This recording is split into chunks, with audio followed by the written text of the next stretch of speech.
Forge Gang always wins!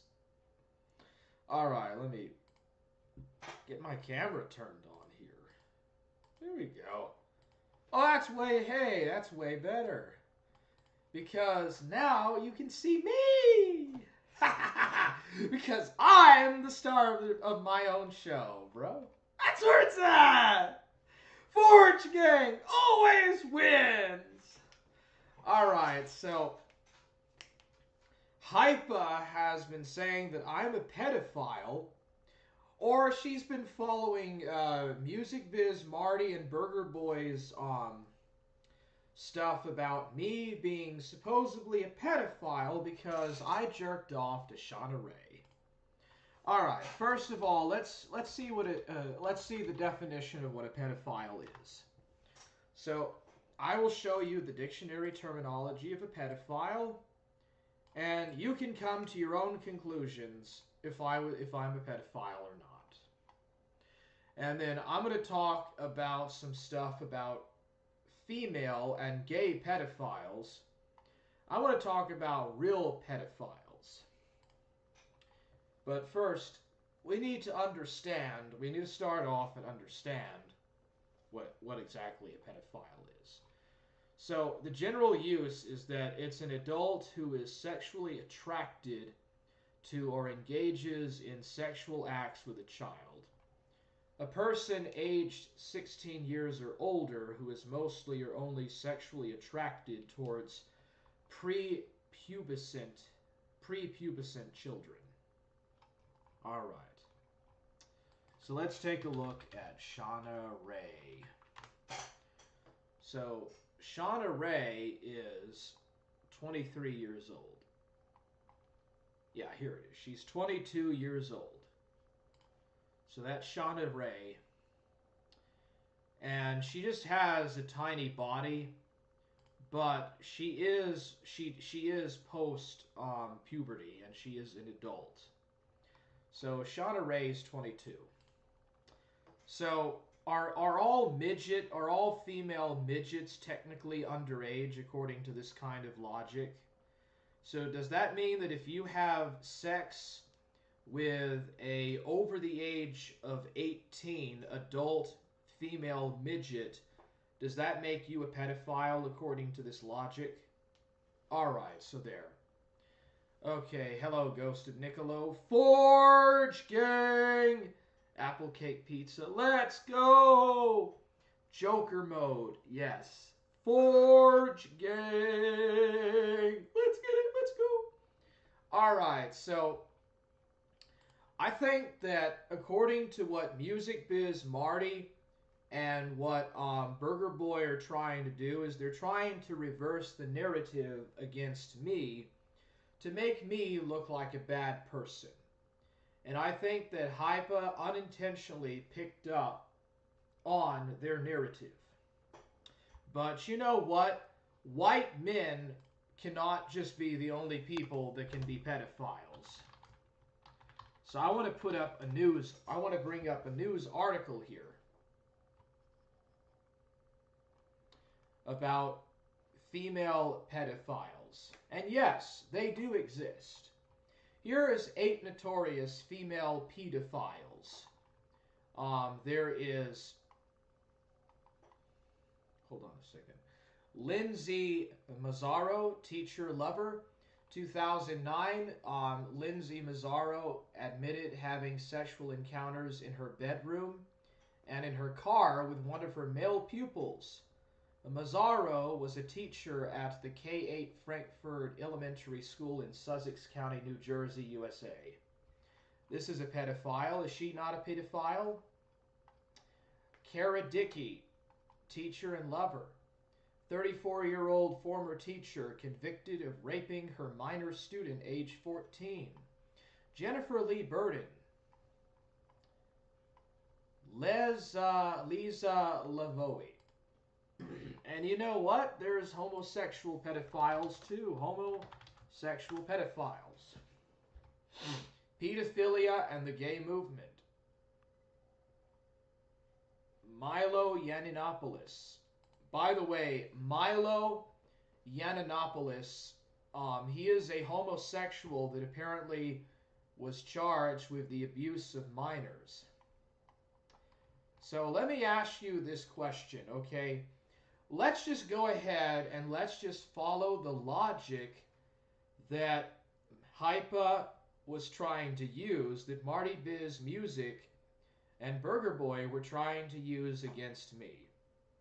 Let's just say that having infatuation with a girl that looks 8 years old but is 23 is pedophilia. Well, let me ask you this. What about DJ Axel posting pictures of Rudy Coleman when he was 14 in the Kino Corner and on Surfer's,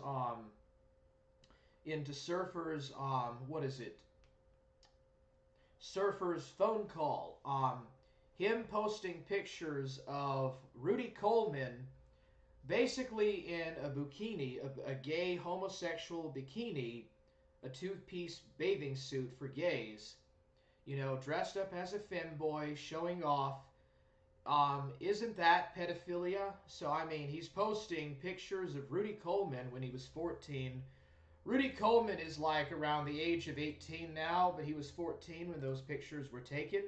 So he was a minor. Rudy Coleman was a minor when those pictures were taken. So does that actually mean that DJ Axel is a pedophile for doing that? Let's talk about Fletch. Let's talk about Fletch, the guy that set up the J-Danks Army. I know from watching him on Bitwave that he said that when he was 17 that he had sex with a 13-year-old minor. He had gay anal sex with a 13-year-old minor. He was 17 and he had sex with a 13-year-old minor. So technically that means that Fletch is a pedophile. And that's the guy that set up the J-Danks Army. Alright. And this is the guy that Jason Bather, and yeah, I'm going to use his real name because you guys like to use mine. So we're going to say Jason Bather from now on. And we're going to just use his full name since you guys like to use mine. Hydrio Alpha, Herb Green, Burger Burger Boy, yeah, Burger Boy's friends with Fletch too. Let's just admit it. Burger Boy, Herb, Hydrio, Beans, Greek, all these guys are friends of Fletch. That means that all these guys are best buddies with a pedophile. Are you really attracted to Shauna Ray? No, I did that to feel empowered against Burger Boy. I did that technically for empowerment against Burger Boy because I knew that he would react to that, and I don't really care. But no, I'm not really attracted to Shauna Ray. I think that she's a sick girl and she needs help.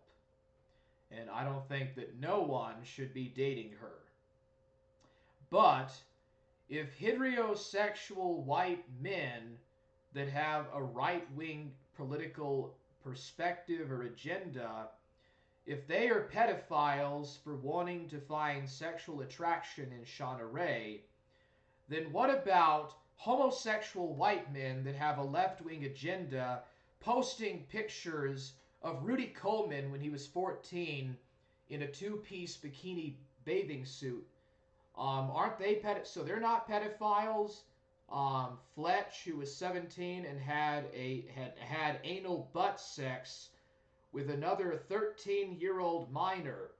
You're gonna tell me that that is not pedophilia? I'm sorry, but you're wrong. You're a liar. You're a hypocrite. Okay, Burger Boy, Music Biz, Marty, and Hypo, you're all a bunch of fucking hypocrites.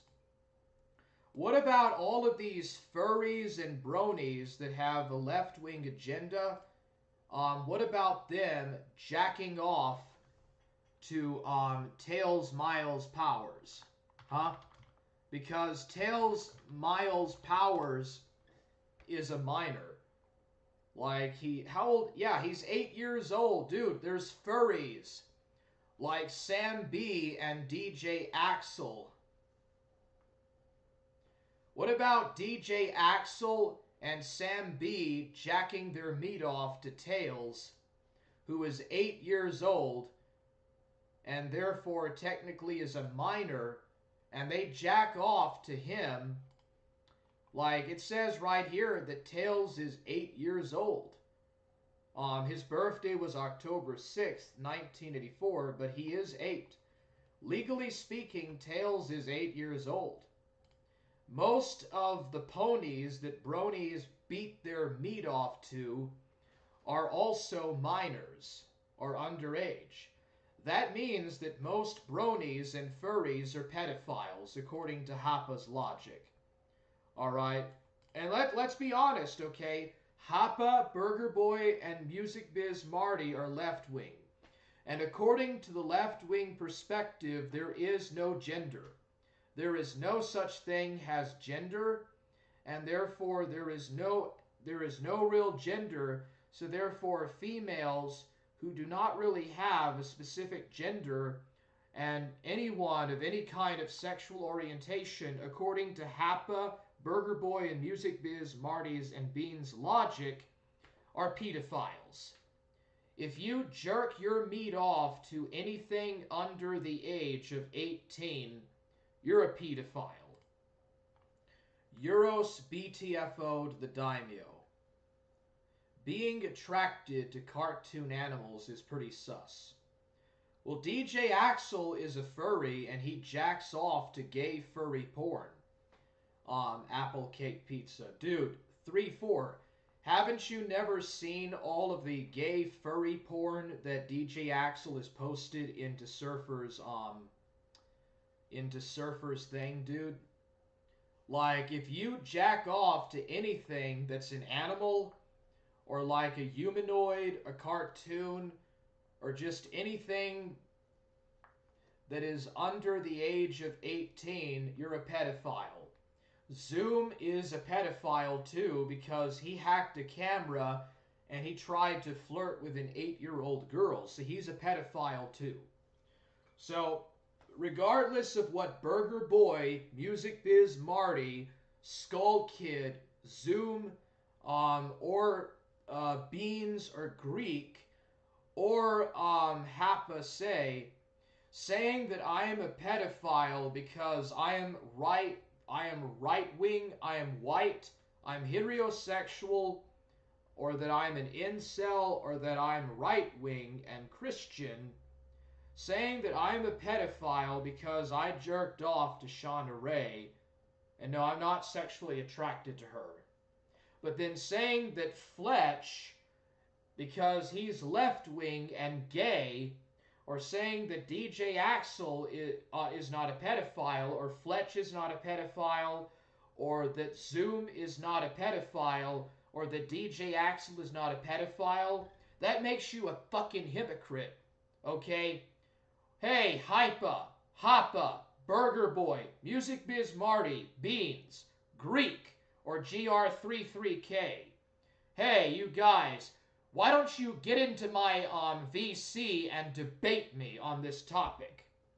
If you cannot debate me on this topic legitimately and use propositional logic to destroy my argument, then you have nothing on me.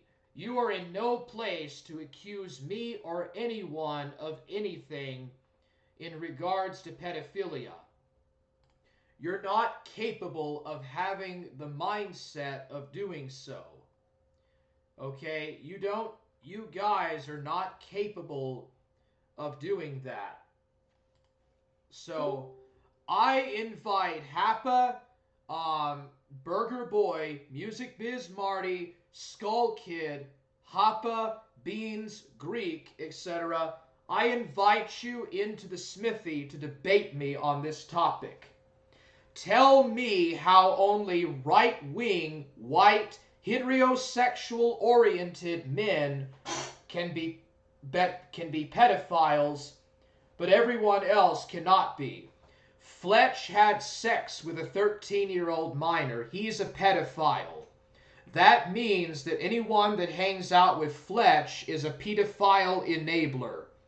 DJ Axel had sex with minors. Okay? And DJ Axel also posted gay furry porn in Surfer's VC thread. And he also posted stuff about Rudy Coleman when he was 14 years old. Gay porn of a minor. DJ Axel is a pedophile. The daimyo is a pedophile. Okay? He flirts with underage girls. He's a pedophile. Alright? Ganval, the guy that runs the DX server, he sexually grooms underage girls. He's a pedophile. Zoom is a pedophile, for reasons which I've already explained. So anyone that is friends with any of these people, guess what? You're a pedophile enabler. If you've ever beat your meat off to Tails Miles Powers because you're a gay furry like DJ Axel or Rudy Coleman, you're a pedophile. Okay, so if I am a pedophile, then all these people have to be pedophiles. If you're going to say that I'm the only one that's a pedophile, then you're a hypocrite. Because you're probably left-wing or far to the left in politics, and you believe that there is no such thing as gender. You believe that gender is a form of patriarchal colonialism by white men, so therefore there is no definitive gender. Therefore, anyone that, anybody of any sexual orientation or gender orientation is a pedophile. That means that females and gay people can also be pedophiles, according to far-left logic. To say otherwise is to be hypocrite. To say otherwise on this matter is to either be a bigot, and probably you're straight-phobic, you're a straight-phobe, you're probably a straight-phobe, or you're probably racist to white people, or you just don't like Christians. So you're a hypocrite, okay? If you want to call me a pedophile, then you have to call DJ Axel, Fletch, Ganval, Zoom, the daimyo, etc., you have to admit that they're pedophiles too. Or else you're a hypocrite. Maybe you're a pedophile enabler because you defend pedos. So hop in the smithy. I challenge any one of you guys that disagree with what I'm saying to come into the smithy and debate me. I am challenging you to debate me. Tell me why I am wrong. Tell me why my logic is inherently flawed. Explain to me why I'm wrong. If you can't, then I win the argument and I'm not a pedophile. Either all these people are pedophiles or no one is a pedophile. Alright? And chances are you're probably a hydriophobe. Alright? Get in the VC, hydriophobes. Get in the smithy, you fucking hydriophobes. And debate me on how pedophilia is really defined. Get in the VC right now and tell me why I am wrong with my propositional logic. Explain to me why only white male cis heterosexual Christians that are right-wing can be pedophiles. Okay? If you cannot do that, Beans, Herb, Hydrio, Greek, Jay Danks or Jason Bather or anyone, if you cannot debate me in the smithy about this, then you lose. I'm not a pedophile, and therefore you lose. Tell me how my logic is bad, Burger Boy, Music Biz Marty, or Hypo. Explain to me how I'm a pedophile, but someone like DJ Axel, who is jerked off to Tails, who is an 8-year-old fox, cartoon fox, is not a pedophile. Explain to me. How is jerking off to Shauna Ray any worse than jerking off to Tails or to Rudy Coleman? Explain that to me, hydriophobes. Explain that or be BTFO'd. Alright. I'll go ahead and wait and I'll see what'll happen.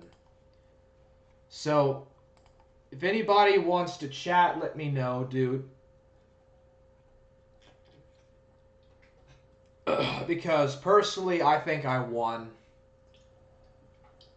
I think I won, bro. I don't think no one's going to show. I don't think nobody's going to show up and debate me on honest propositional logic. This should be very easy to explain how I'm a pedophile, but DJ Axel and Fletch are not. It should be really easy for them to come up with a proper argument to tell me how I am wrong with what I just said.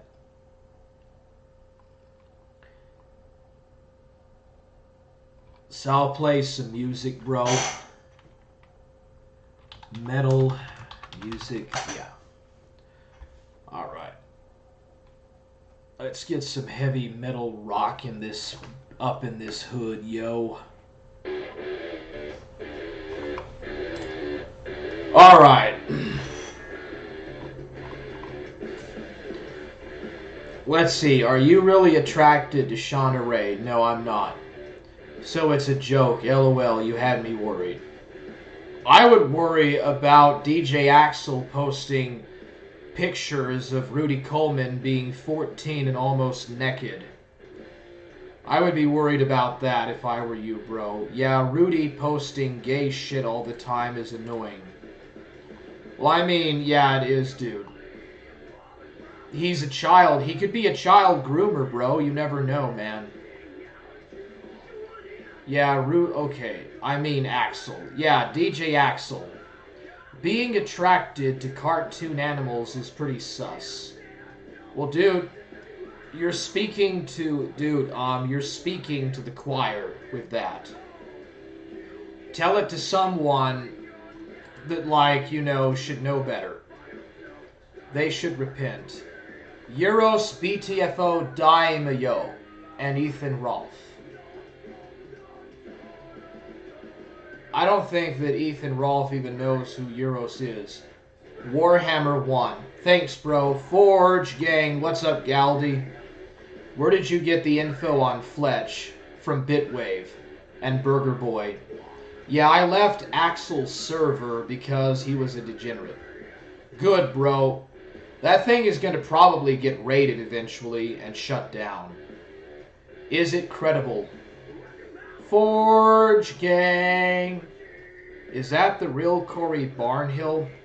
I don't know, dude. Surfer defends Axel for the same reason. Of course, not it's J Banks. Debate, let's go! I was finishing the Bible stream. What did you think? Daimyo is a pedo too? I think so. Daimyo is an enabler by proxy. Yeah, exactly. Hydriophobes BTFO'd, Warhammer 1. Rudy is 25. Awesome. Is Gahul still under FBI investigation? I don't follow him. DJ is still trying to groom me. See, there you go. You know, why is Hypo not, you know, answering the obvious here? Inbox broken. Nice Pantera. Yes, Pantera's awesome. I don't think that those pictures of Rudy were real at Warhammer. Oh, I didn't know. So you're saying that they were messed with Adobe Photoshop or something? Who is in your ear that has you upset like this? I don't know what you mean by that. BTW, that picture was not me. It was some femboy that looked like me. Alright, so I guess I was wrong about that. I didn't know. I like Pantera, but they are Satanist atheist except for Dimbag. Is he the guitarist or what, dude? Axel keeps spamming them for some reason. I know, dude, and Happa, Music Biz Marty, and Burger Boy are completely silent about Axel and his gay, furry minor porn. But they want to say that I'm a pedophile. Where's the J-Danks army saying that? Oh, hey, bro, what's up? I just want to say I don't think you're a pedophile. I don't know why you thought that. Oh, somebody was saying... I'm too busy to watch it, but... I jacked off to Shauna Ray. It wasn't even porn. I just jerked off to Shauna Ray. Yeah, I think you have a midget fetish, which I mean, I think that's like kind of weird, but like, you know, you do you. Oh yeah, thanks, bro. I have some pretty weird fetishes, I gotta say. Good luck with your stream. Thanks, Beans. Alright. Yeah, I really don't know what to say about it. Alright, so yeah, dude, there's a lot of pedophile enablers around here, but I'm not one.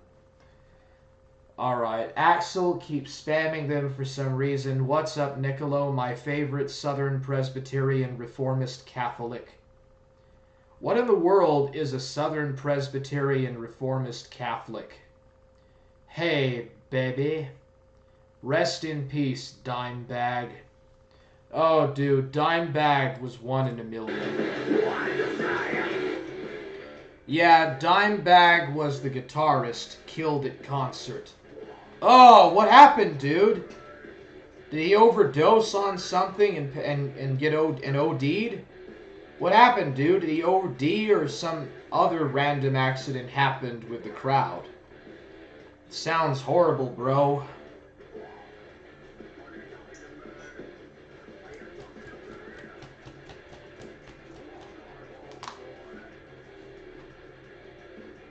Well, I guess I win. I don't like always winning, dude. I need a challenge. Oh, well. Well, I guess Hypo is not going to try to use propositional logic to destroy me. So I guess that's a win. No, DJ Axel, he's scared. He got shot in the head on stage. Yikes, dude. Dimebag got shot by a fan. Why would a fan kill him, dude? Like, what? Darn, dude. Could you imagine one of your fans shooting you in the head and you're like an important lead guitarist, dude? That would suck, bro. Alright, so I guess that's another win at the Forge.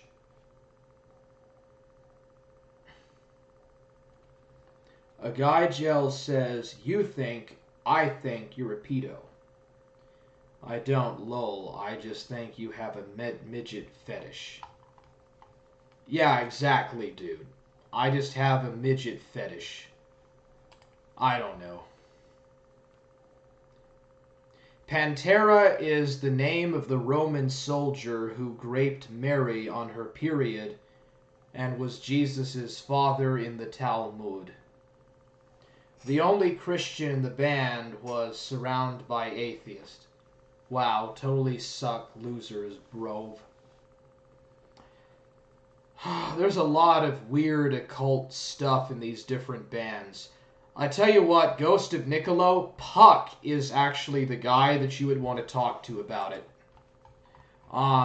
Puck 15 is the go-to guy for a lot of that stuff. Puck says that they really didn't literally believe in Satanism. That was just kind of basically, you know, just a part of how they did stuff, bro. I can't find Puck. He might be in my server, but you could talk to Puck. He knows all about that stuff, bro. I'm not really a big expert on it. I just like white women's feet. Dude, we all have weird fetishes, dude. Pretty much every eccentric man on the face of the earth has some sort of weird sexual fetish. For me, it's midgets, and for you, Ghost, it's probably women's feet. Isn't Puck from Berserk? No, I'm talking about Puck 015. He's in my server, I think. I don't know. Maybe he left? But you could talk to Puck about that. He knows all about that stuff. I'm actually not that well informed. Why are there two Roughs in my server here? Wait a second. Okay, never mind. There's only one. Let's see, where's Puck at? Okay, he's not in my server anymore. What I would tell you is you need to talk to Puck. He is the go-to guy for when it comes to occultism in the music industry. The music industry is mostly controlled by Freemasons. Yeah, well, the money, the agents and the managers are Freemasons, not the musicians. Most of the musicians are okay. They're just trying to make a living. It's kind of cope. It's in wrestling too, but it's a cover. It's all good, bro. Yeah, wrestling is basically become really just a con man's game, basically. It is. Freemasonry itself comes from Solomon's temples. Interesting. Does anybody want to chat in the StreamYards? Because I really have nothing else to much else to say. So I guess I need to bring somebody else on and we'll talk or whatever. What do you guys think about the Forger and the Kali Yuga news?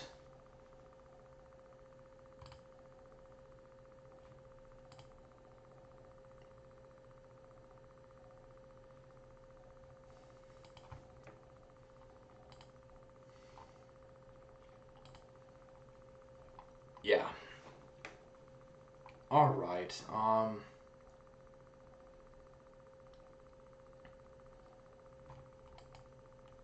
how can I set up a StreamYards without there being an issue with the noise or whatever? But yeah. Poor gang. Forge. It's Forge gang. Yo, bro, it's Forge gang. It's the Forge.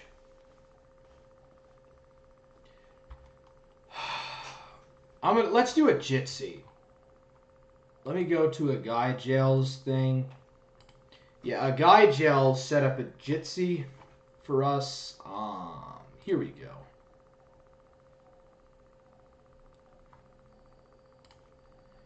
Join meeting. All right, who wants to join the Jitsi call?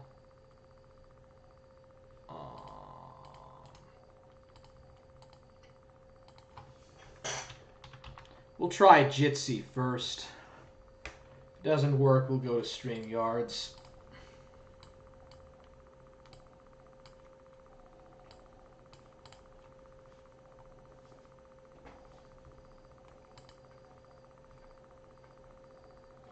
How did I get a copyright claim? What? Trucking.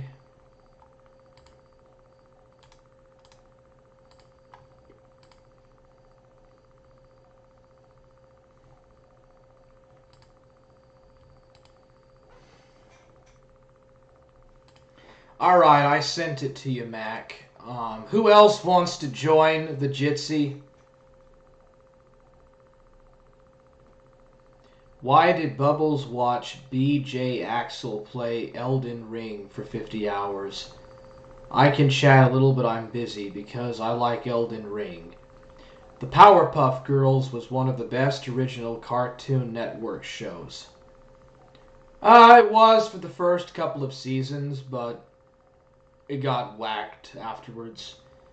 Niccolo said it's because you're a Fed, Bubbles. That doesn't even make sense. Imagine talking to Vernie Imo. Dude is... Oh, varnish. Oh, dude. Here we go with the shoe varnish crap. Playing copyrighted music. Oh, hey, Mac. There you are, bro. What's up? Hey, man. Hey, what's up, man? Let me get my mic up here to my mouth. Mm-hmm. Drunken Surfer wanted me to review this clip. Mm-hmm. Yeah, Powerpuff Girls was a pretty funny show. Yeah, it was a good show. I thought it was like... Yeah, you were right, though. For it did get, like... I mean, for the later seasons, it wasn't that good. But, yeah, it was good. I think the first 4 seasons were good. Like, first four seasons were good. And then after that, yeah, I went... Because I think what happened is the creator of the show, what's his name? Craig McCracken, he decided to... I think he actually left, like, the directing the show by, like, the 4th season was the last one he wrote and directed. After that, I think someone else took it. It just never was the same. And then they changed the animation style, too, so... they stopped using, like, hand-drawn animation. They used the computerized version of it, and then it just went downhill after that. So... Yeah, I thought that Powerpuff Girls movie was pretty stupid myself. That movie from 2002. Yeah, Yeah, it was alright. But it never was successful, actually. It was like a bomb. It was a box office bomb, so...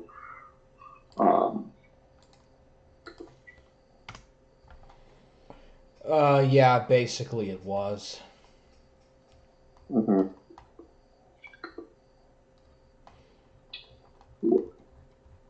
So you're saying the first 4 seasons of Powerpuff Girls were all right, or what? Yeah, they were good. The first 4 seasons were good, actually. Yeah. I think so too.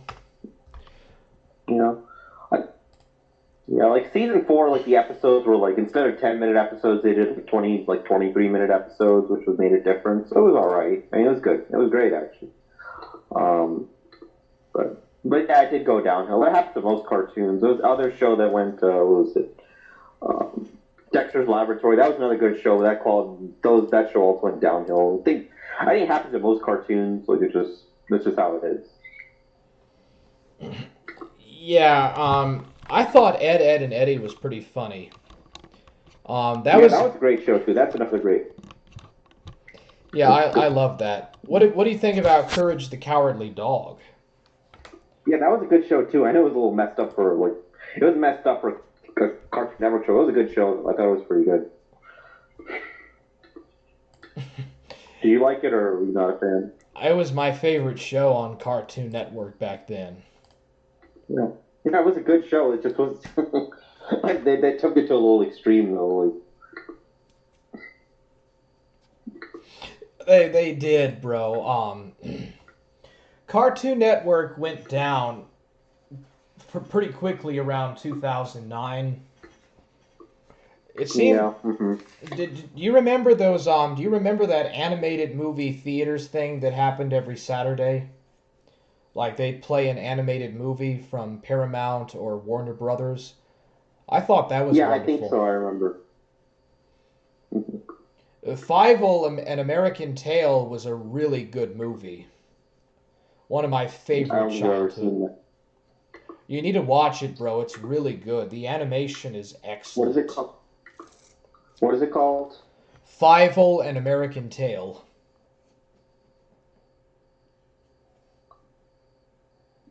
Yeah, I'm looking it up. The 2016 Powerpuff Girls was trash, I thought. But that was garbage. It was poorly done too. It was like the quality was really bad. Like the animation quality is bad, and it wasn't even like. Well, it wasn't about crime. But it honestly, it only appealed to like younger. It was more like a. It wasn't appealing to like all audience. It was appealing to like a small group, and there was no action. There was no fighting, and I missed all the like. It was like the original show because it was just like comic book style fighting, and they just took it out in the new one. So. Yeah, Hypo said that I was a pedophile. 3-4, do you want to come on to the panel and chat, bro? She tried to say that I was a pedophile, but she gave very little reasoning or very little logic in explaining how I could be a pedophile. Mm-hmm. What do you think about My Little Pony, Friendship is Magic? I don't think I ever watched that. I really didn't either. I only watched the 2 episodes and I didn't care about it. It seemed really childish and immature to me. Mm-hmm. Yeah, I don't really watch much cartoons anymore. Oh, hey, there's Surfer.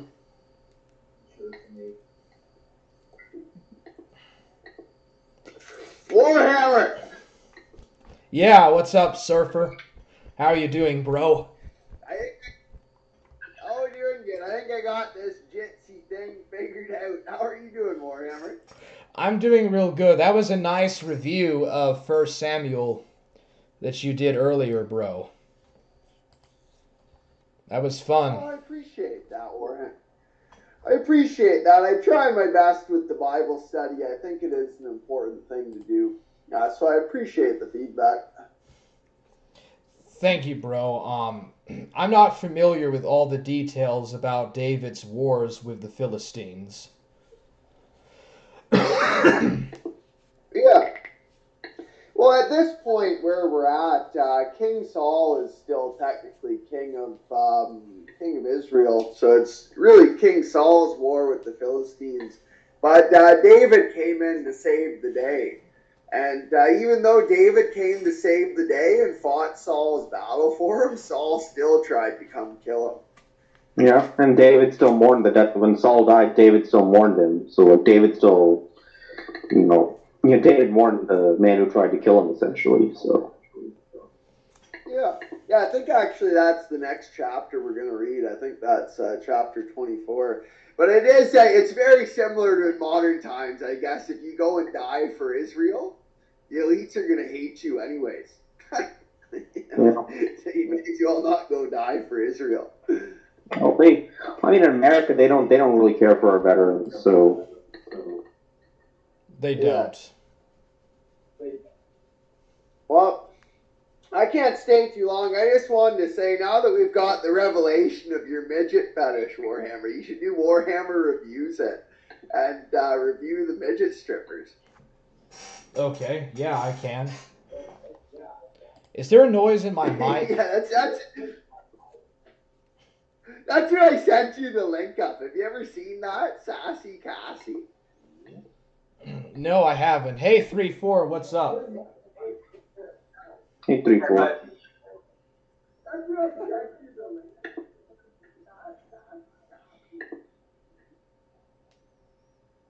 There's some backward looping there. Who is that? Oh, sorry, I think that's on my end. Who is that Basket Cassidy? Does she have a nice ass or what? Who, Sassy Cassie? Yes. Well, not to my taste. No, she's a bit short for my taste. But if you got the midget fetish, you might be into it. My old boss, when I was knocking doors for him, almost hired her for the Christmas party, but we didn't hit our sales goal, so he didn't do it. Interesting. Sales party? You mean like at your job? Do you do an office job? Yeah, back when I used to do door-to-door sales, we were a pretty degenerate office. Yeah. That was the bonus. It was if we put up however many sales for the month of November or December or whatever, he was going to hire a midget stripper for the Christmas party. Oh, cool. But you can't do that we anymore. let him down. But you can't do that anymore because of microspaces. No, I think you can still do that. You can probably still hire these people. Sassy Cassie needs a job. You gonna take food out of Sassy Cassie's mouth? I might.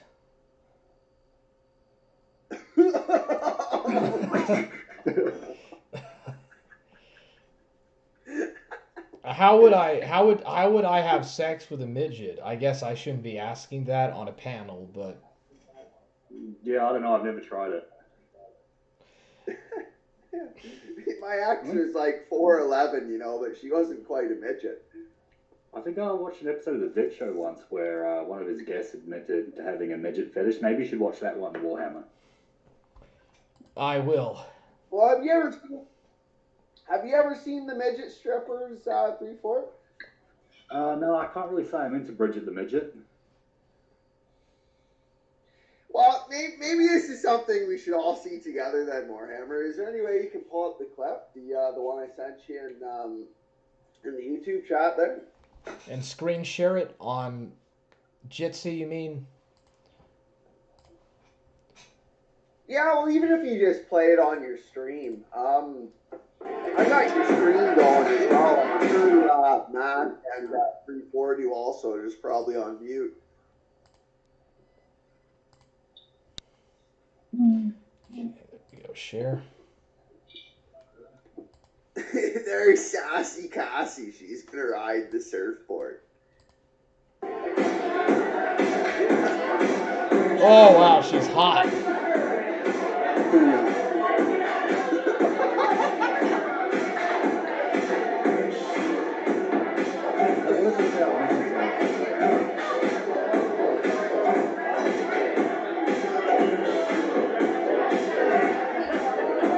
She has tattoos on her back.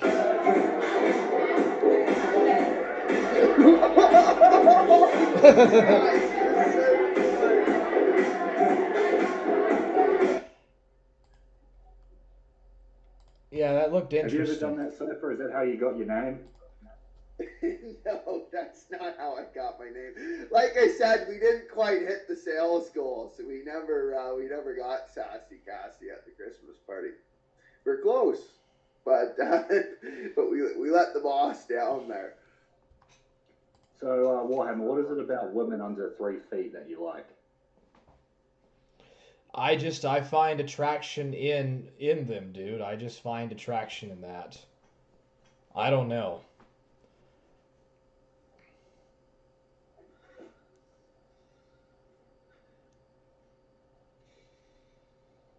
Okay, Here, fair enough. I just sent you another one in the YouTube chat. Whatever.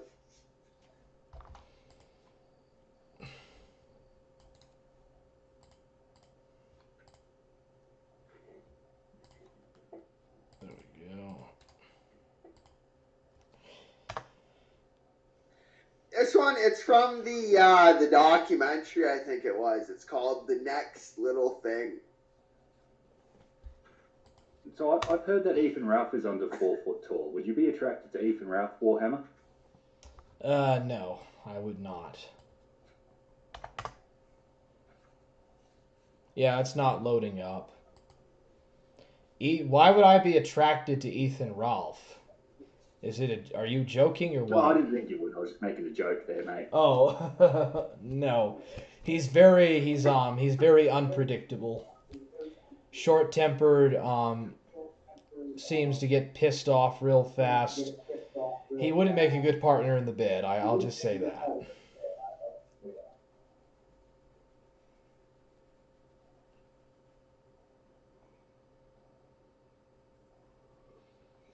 What do you think, 3-4?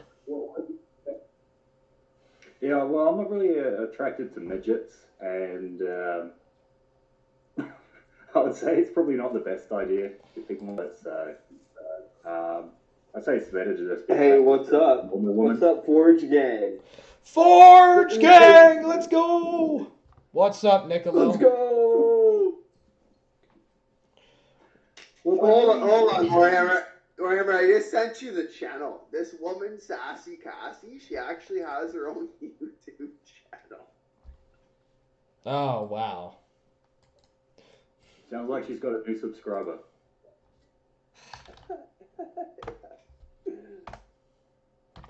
Why were y'all gonna have a midget stripper over at your Christmas party?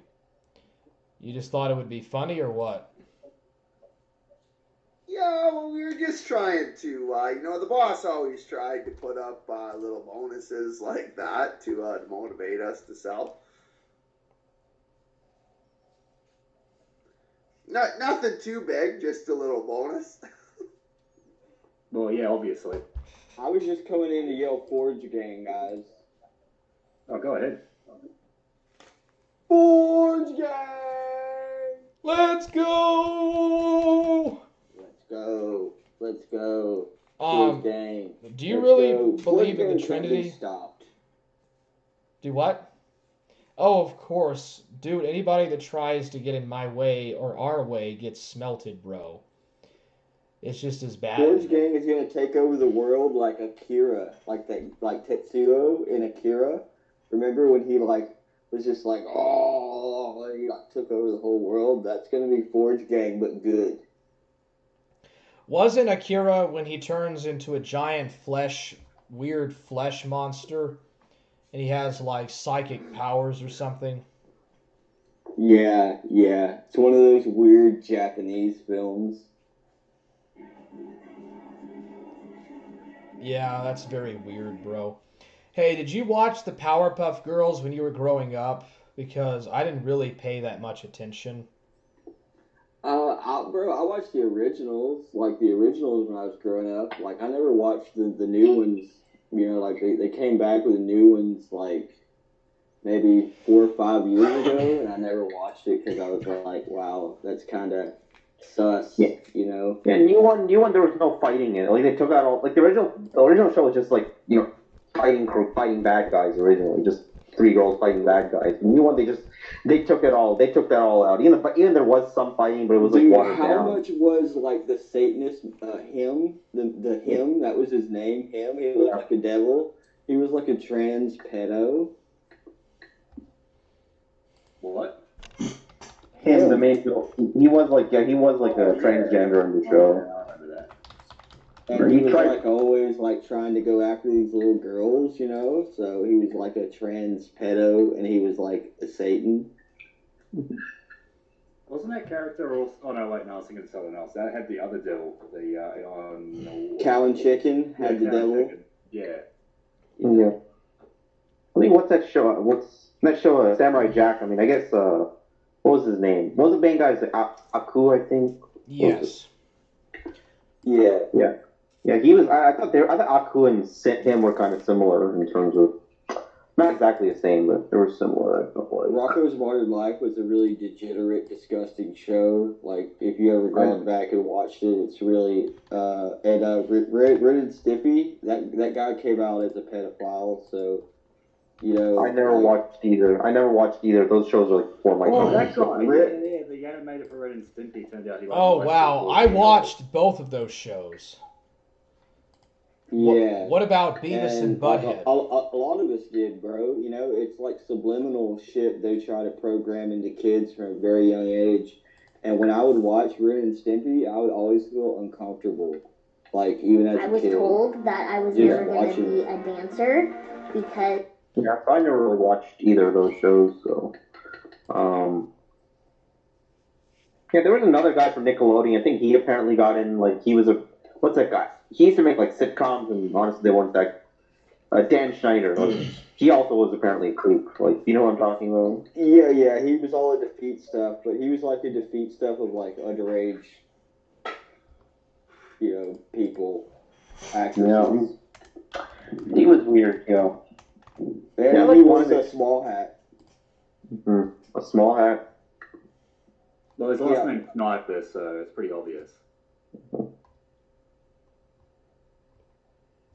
Yep. Yeah, well, honestly, his later shows were not that good. I thought the only show I really watched was Drake and Josh. I didn't like any of them. I didn't like iCarly or all the Victoria. Dude, I I did stopped not. watching Nickelodeon. No, wait. That wasn't Nickelodeon. I was about to say The Famous Jet Jackson, but that was on fucking Disney Channel. Mm-hmm. The Famous Jet Jackson. Never saw that. What about Beetleborgs? Did you ever see Beetleborgs? No. What the fuck? Dude, I was born. You were born. I was born. I probably wasn't even born when those shows came out, so. Well, Beetleborgs was like a knockoff Power Rangers, but they were like Beetles, and like they lived in a haunted house. Mm-hmm. I see. Well, on that note, I'm taking off. I'm going to bed. I sent you another link, Warhammer, in the chat. This one's of a different midget stripper. She's a little bit too fat for me. She's kind of overweight. You have a good day, Surfer. Thanks for coming on. Yeah, Thanks. have a good night. Later, Surfer. Catch you, Surfer. Yeah, bye. But yeah, do you have like a rogues gallery of midgets that you're attracted to, Warhammer? Yes, yeah. I'm attracted to normal-sized women also. What do you think about beating your meat off to 2D on characters like Sam B, if I may ask? I guess you don't do it. I think Sam B's a real person. I don't think they're a 2D person. I think Sam B is a troon, though. Definitely. I don't know whether it's a female to male or male to female. They said that they weren't a female to male, so I instantly think they're lying and think the opposite. I don't know. I've always thought Sam B. They don't have too much dedication to A-logging. Like, I don't think a woman would have that much dedication. So. I mean, if she has Sam B's a autism, man. she might. You know, you never know. Why does she sound like a man? Is she using a voice changer? Why does she sound so much like a man? It could all the hormone replacement drugs. Well, it could also be a voice changer. It could be. I think that it's the hormone replacement therapy. Does she really actually like play with her clitoris off to video game and animated 2D cartoon characters? That's just Sam B? Yeah. I don't know. Maybe Sam B could answer it for us in chat or something. Sam B. Come on, Sam B. I don't know. You know, I don't know nothing about that type of stuff. You know, I'm a Christian. Well, I mean, do you Yeah, I'm think not that... really attracted to cartoons. Yeah, I'll just say that. Oh, well, I'm not attracted to cartoons. I'm attracted to different stuff, but I'm not going to tell... I'm not going to go into all the details about it. I need to get away from the internet and get laid with real women, and that'll solve the issue. Maybe, I don't know. Yeah. Yeah, for sure, bro.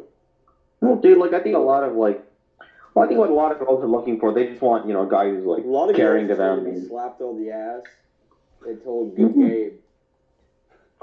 Well, You like I slap them think on the ass and you tell them good Gabe, and they smile and wink at you and laugh. That's what I do all the time. I'm gonna start yelling Forge Gabe when I do it now, though. You can't slap them too hard. No, well, I don't. you can't slap them too hard. You just kind of gotta just be like a little, like a love tap, but then you say like good Gabe, and they think it's like a volleyball game or like a soccer game or something, and they're like, oh yeah, good game. And you're like, all right, cool. Slap that booty. Yeah, but only white women. You don't do it to any other women. Well, why would you slap someone though? It doesn't. Well, you're slapping the ass. You're not slapping like them in the face or nothing. I don't know. I don't think girls like that. I certainly would not like. No, bro, they do. I can tell you. I can confirm it. I've done it like 1,000 times. I'll do it tomorrow. Wait, And are you in a Forge gang? Are you in a relationship or? And she'll be like, "Oh, Forge gang, good game." And I'll be like, "Good game." Take that, honey. Good game. Forge gang, let's go. No, to answer your question, no. So you don't have a. Oh, sorry, you go, mate. Yeah, I think so. You don't have a relationship. It's okay. I mean, you don't have a relationship, right? Is that what you're saying? That's why I go and slap women on the ass. And who you go to? And where do you do that? Just, in everyday life, in public, anywhere I go. Yeah. Okay. Would you have sex with a transgender woman if she had complete surgery? I'm guessing no. Absolutely not. That's still a man, so that's No, definitely not. That's a hard no. A hard I'm no. just saying I slap women on the ass and say good game. That's all. But anyways, you should be having an excessive amount of premarital sex anyway, mate. It's not safe anyway. No. You really shouldn't. You can just go around and slap women on the ass and say good game. And get the same amount of adrenaline rush from doing that, And then you can maybe find the woman you'll marry doing that. And then have sex with her after you're married. But never slap them on the pussy or the titties. No. It's strictly on the ass because you have to say good game. Even when she has tattoos on her ass? Well, as long as she's white, and not like, 600, 400, 300 pounds, Tattoos are forbidden in the Old Testament, though, like somewhere in Leviticus. But, we're not under the Old Testament, so you can just slap them girls on the ass and say good game. Yeah, we're not under the Old Testament, but I think some of the laws of the Old Testament still apply. Like, Jesus said, do not think I've come to abolish the law, and the prophets have come not to abolish but to fulfill. So, of course, some of the ceremonial laws, wearing garments from two different threads or planting crops side by side, of course, those are gone. But that's what Arab means, right?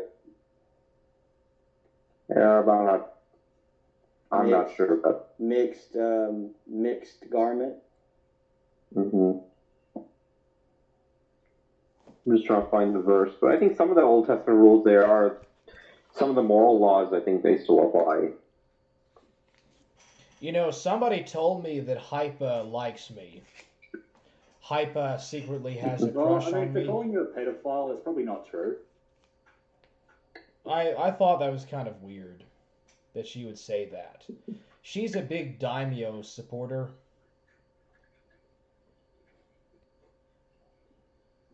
So, Warhammer, actually, can you go into that? Why is Daimyo a pedophile? 'Cause I didn't quite get that one. He's not, but he's a enabler. Sorry, I couldn't hear nothing. He's a pedophile asking enabler. Warhammer. Oh, you go. He would be. You're in with two accounts, Nick. He would be a pedophile wow. enabler because he supports DJ Axel. And according to far left-wing logic, there's no definitive boundaries in gender. Everything's gender fluid. So technically, anyone or anything could be a pedophile if we follow far leftist rhetoric. So DJ Axel can be just as much of a pedophile as I am, if we are to go by that logic. What? Yeah, the way you phrase that, you might have rephrase that sentence. If we are to follow what the far left says about there not being defined genders, then anyone, a woman or a man or a child or anyone of any sexual orientation can be a pedophile if they have sexual interest in anything under the age of 18, be it a fictional cartoon character or a real actual person. And therefore, DJ Axel could be just as much of a pedophile as I allegedly am, because I wanked off to Shauna Ray. Like the argument that they say that all babies are born atheists, right? So I guess all babies are born atheist pedophiles. Yeah, basically so. If we're gonna go by their lousy ass logic, very lazy thinking. Yeah. You might as well. I mean, that's the simplest thing to do. That's the Occam's razor there. Yeah, basically. Because they love babies so much, but they support. Oh, sorry, you go. What We was support abortion, though. What's going on here, Warhammer? I'm confused. Yeah. What are you confused about? I'm just confused about where the everything I just heard. Well, Hypo, Music Biz, Marty, and Burger Boy claim that only right-wing, white, cis, male Christians can be pedophiles. Are you sure they said that? Because that seems a bit When ridiculous. did they say that? Because they claim that I'm a pedophile because I wanked off to Shauna Ray, but DJ Axel's not a pedophile because he's gay and he's into furry stuff, which is not real. And basically that. And he's left-wing. Like, they're saying that only right-wing males can be pedophiles. I think I might need like a standalone video on this topic because I'm really not getting it, and I don't want to like hold up the stream on this whole thing. So like, could you make like a separate video about this? I'm really confused. Yeah, I can, but I have a midget. I have a midget fetish. I just have a midget fetish. It's not a pedophilia. I'm not attracted to kids. I mean, even the thought of that, it just disgusts me. The thought of being like someone being with liking children, it just disgusts me so much. Like, Yeah, absolutely, bro. But midgets are fine. How could you do that to like an under? Like, it's sickening. It's absolutely sickening. I mean, We need to get DJ Axel in here or Fletch and ask them why they're posting like pictures of a 14-year-old Rudy Coleman in gay drag. yeah, dude, if anyone's posting that stuff, dude, I won't tolerate it. So just don't give it attention. That's all I can say. Oh yeah, of course. Warhammer, can I ask for a clarification on one thing? Because earlier on in the stream, you said that you weren't attracted to Shauna Ray, and now you're admitting to having jacked off to a picture of her, I assume. So, is there a difference in your mind about being attracted to someone and, basically beating your meat about something? Like, is there a difference, or did you just misspoke earlier? Who's doing that with that smiley face thing? It's not me. Who is Soifer?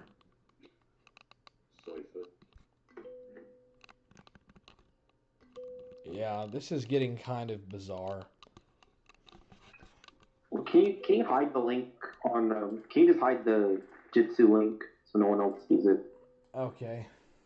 I just took care of it then. What happened to Niccolo? I guess he went back to his job. So anyways, have you seen Just where kick off dude. I've never fallen Who's in doing love. I don't know. I've never fallen in love, and I never will. Such a Janny. Whenever like any problem comes up, Mac's first thought is just like kick people. I'm Yeah, not. dude, that's what I think. If someone causes problems, I think just kick them off, dude. That's my rule. You're the one causing problems with your wanting to Janny everyone. I think that's a problem. I'm not jannying Well, no, I think anybody. it's not. Yeah, like no. If you're just gonna come and disrupt the show, then that's my opinion. Just ban someone. Like I don't. But like, what Just else is disrupting the show? Like, I thought this Like yesterday, somebody came on. Like, what's the topic of the show that we're supposed to adhere to? Is there an agenda? Is there like some list of points? Not to my knowledge. This is just an open panel discussion. I just want to come on here and talk with Warhammer. I didn't know I was supposed to like talk about like if Warhammer. If you want to write a list of things, we're supposed to like a topic list. If Warhammer makes a topic list, I'm happy to follow the topic list. But I didn't. No, I don't mind. No, I want to make it clear. I don't mind talking. Talk about whatever you want. Just like people are just coming in, like yesterday. So, like I don't know who kicked me off. Like, but yesterday somebody came on and just started kicking everybody. Oh, why did you do that, bro? I didn't. That wasn't me. Well, then who did it? Soifer in the Jitsi chat says we did it. Oh, there we go. All right, well, he's gone. Hey, Mac. Soifer kicked you out. Dude, who is that? Is that the Laughing Adolf that did that? That's the Laughing Adolf. Yeah, I think it's the same guy from yesterday. I think who came on and. So it was not Beans then. Okay, so Beans, that means that we were wrong about you, bro. You're the daimyo, aren't you? You're the daimyo. No, I'm not. I'm not the daimyo. I don't know. I think you might be onto something, Warhammer. This is the daimyo doing this crap. Okay, dude, let's get off. Give Idoc a minute to see if they're going to do anything, because like I know Idoc. Okay, well they're gone. What was the question again? If you're listening, rejoin. Who are you? Identify who you are, the eye doctor. That's Idoc. He's streaming on Bitwave. Who? Idoc, he used to stream on Bitwave. It was a long time ago. He has like a webcam set up where he watches cat run on the cat wheel. What are your intentions? What are your intentions to derail? He says his mic doesn't work at the moment in the Jitsi chat. Okay, well you're going to be kicked out if you can't figure that out. Damn, what'd they do? I don't know who they are. Who are you, bro? Who are you? What is your intentions? Alright, well I'll just go back in, dude. I'm gonna rejoin and I'm gonna keep kicking you.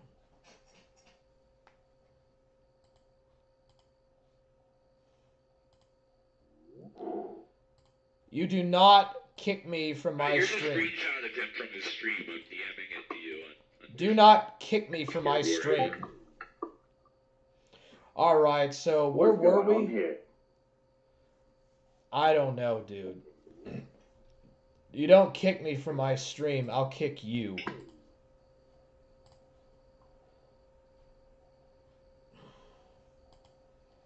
This guy must be an expert hacker.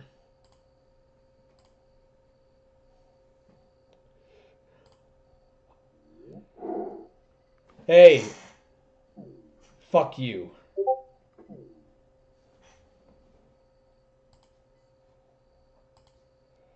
Hold on a second.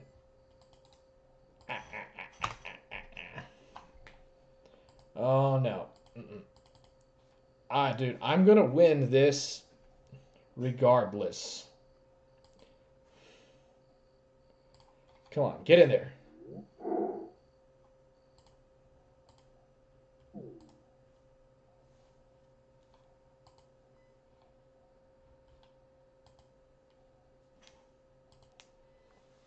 What is the deal with these disruptors?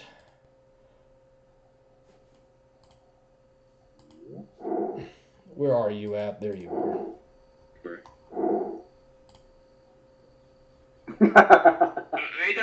IDOC proposes a truce in the chat. He says he won't kick you if you don't kick him.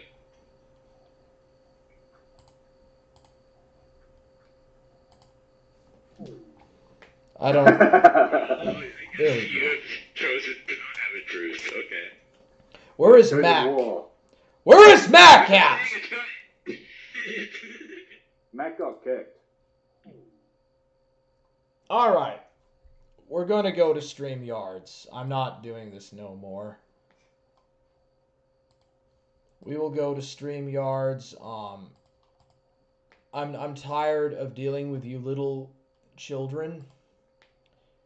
You're a bunch of infantile little children.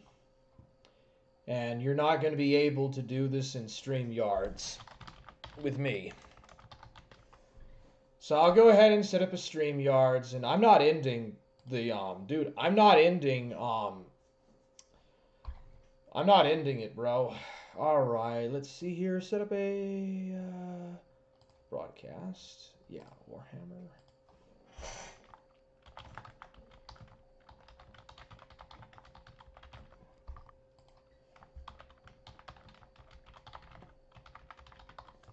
There we go, you little child. You little frickin' pre-puberty child. Let's create the broadcast. I will give Mac a link. Mac will have the honor of being the first to be allowed in. Because I say so. It's my stream. And I will have the final say. And I say that Mac can come on and talk about whatever subject that he wants. Because it's my stream. My rules, my way. Well, it doesn't always have to be entirely my way. Alright, here we go. There we go. Why don't you try kicking me from that? You can try kicking me from this now. Alright, I'll give the link to Beans and I'll give the link over to Beans and to 3-4.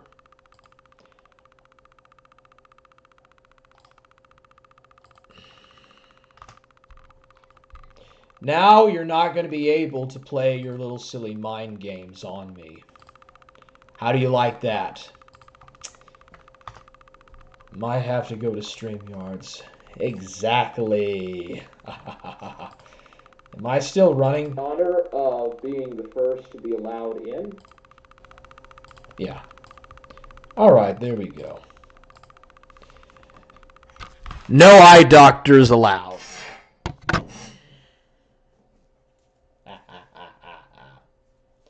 Alright, there we go.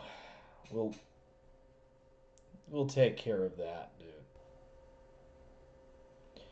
You don't kick me from my own gypsy call on my show. You don't run my show, bro.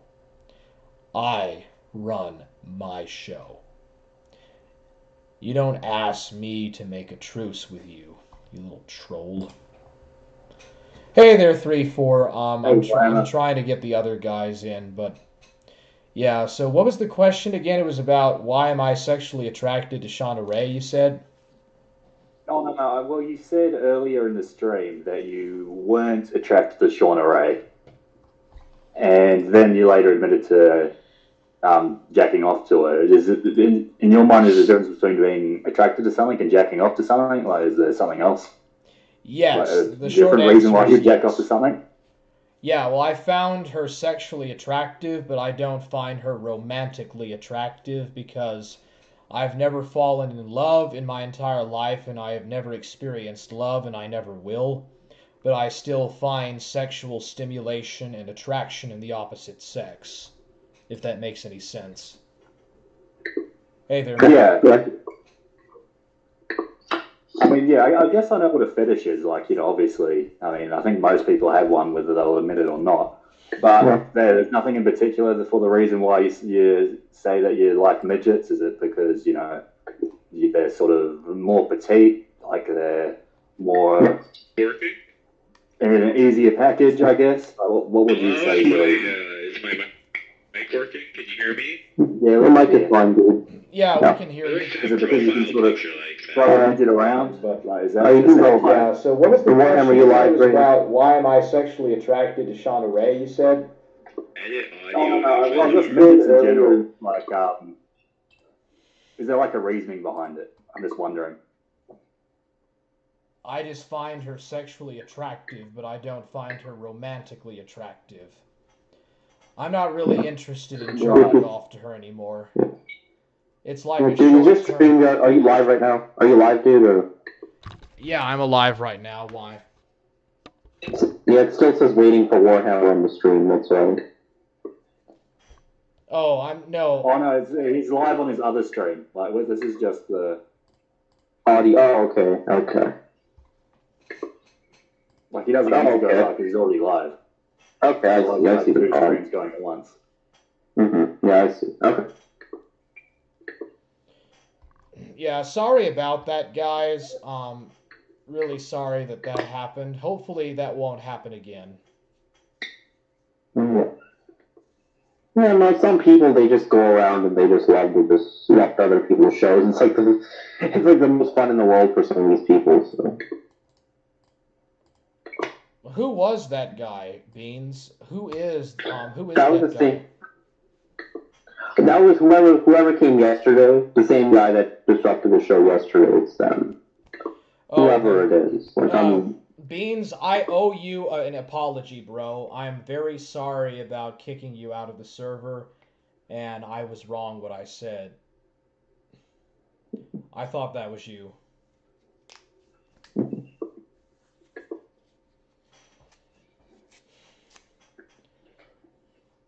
Well, hopefully it doesn't happen again. Oh, it's muted. I'm sorry. Yeah, accept your apology, Warhammer. It's okay. Oh, thanks, man. Thanks, bro. Yeah, I guess I should not be jerking off to Shauna Ray. It's wrong with me to do that, but I mean, she is still she is of age. She is in her 20s. Yeah, I mean, obviously she's not a child. Something like she is a bit sus. Yeah. Warhammer, I'm just curious. So you're in your 20s or 30s? I'm just curious, man. What are you curious about? Are you in your 20s or 30s? I'm in my mid-30s. Oh, okay, that's pretty cool. I feel very... So you're like 80, you're born like... Do what?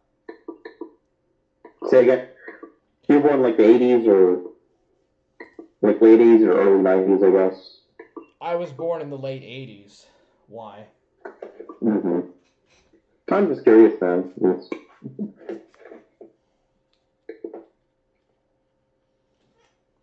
Do you think it's possible to find sexual attraction but not fall in love at the same time? Oh yeah, I guess that's possible. Yeah, of course, that does happen. I mean, it does happen, but... I mean, I think if you're looking to settle long term, I think, just make sure you're stable. Just make sure you're financially stable, and I think once it's there, then, once you have like a stable job and, you got your own home, then, then things become easier. Well, anyways, Warhammer, I'm actually probably going to head off now. I couldn't really stay on too long tonight anyway, but I'll leave you to it. Catch you later, mate. Catch you later, bro. Yeah, have a good night, 3-4. Have good fun. Night, 3-4. See you around, bro. You can't move up the stream. You can't come in the stream yards and mess around anymore. I'm so sick of these trolls. Did you know that they face doxed my mother and nephew now? Like, they made... Yeah, you told me about that yesterday. You said they were driving in front of your mom's house and got her for pictures. Yeah, supposedly it was Herb or something. Yeah, I heard, I saw like a stream where Herb was like driving by his house and honking at the house or something. That's the problem with these people. Like, they just love. That's the most. Like, doxing is like the holy grail for them. They just love. And it's just to get people agitated. They only do it to like get people. It's not like they're like turning anyone in or anything. It's just to get the other person agitated. It's disgusting. Yeah, it really is. I don't know why they think that they have like the right to mess with my stuff, bro. Like, that's what they like to do. That's all they do on the internet is like doxing other people. Is like it's like these people don't have any jobs. They don't think. They don't work for a living. So they just spend their time on the internet just trolling and doxing. It's the most fun in the world for these weirdos. Yeah, really, I think that can really take a toll on your psyche. Yeah, it does, dude. That's what they want, dude. I mean, look, this is like in another internet pocket. I know, like they doxed one of my friends, and like they were threatening to call Antifa on him. It's some people are insane on here. How do they dox your friend? Like, how do they find out who he was? That's just so sus. So it's. I think like what happened is like he gave his identity to one of the females in the pocket, and then like I think they were in a relationship at that time, and then like I think then they had a falling out because he realized that girl is psychotic, and then she just gave it out. So. Wow. Yeah, some people do it by like if you show your face on here, some people use like facial recognition software to like track you down. If your face is like. If you upload your face to like a Facebook or Instagram account with your real name, they can use like facial recognition software to track you down. So that's incredible. Okay, so they can be It's scary too. Like I don't know. Have you heard about Amazon recognition? Have you heard of that? I mean, there's that, but I think mostly what will really fuck someone over is if there are a bunch of database leaks and they don't change their password. Yeah. Really just database leaks in general. If your email gets out there, it can just fuck you over and dox you. Yeah. Yeah, it sounds like it. I don't know why people. Yeah, as long as they don't have as long as they don't have your password, but yeah, some people like they can figure it out. So. Well, they have. Yeah, I've never heard of anyone's account. I'm sorry, bro. Go ahead. Yeah, I've never heard of anyone's password anyone's email getting hacked, but like at least Gmail at least. But I've heard Yahoo is not that hard to hack though. Yahoo Mail because that's what I heard there was like a whole database breach with them. Leak. Like if someone, no, not talking. I mean that could happen, but if someone just gets your email and then they can find out what database leaks that email. Is what I'm saying. Like, if your email. Yeah, I know what you're talking about, man. I know what you're talking about. It's database leak that has your name in it and shit. And maybe some other database leak has like your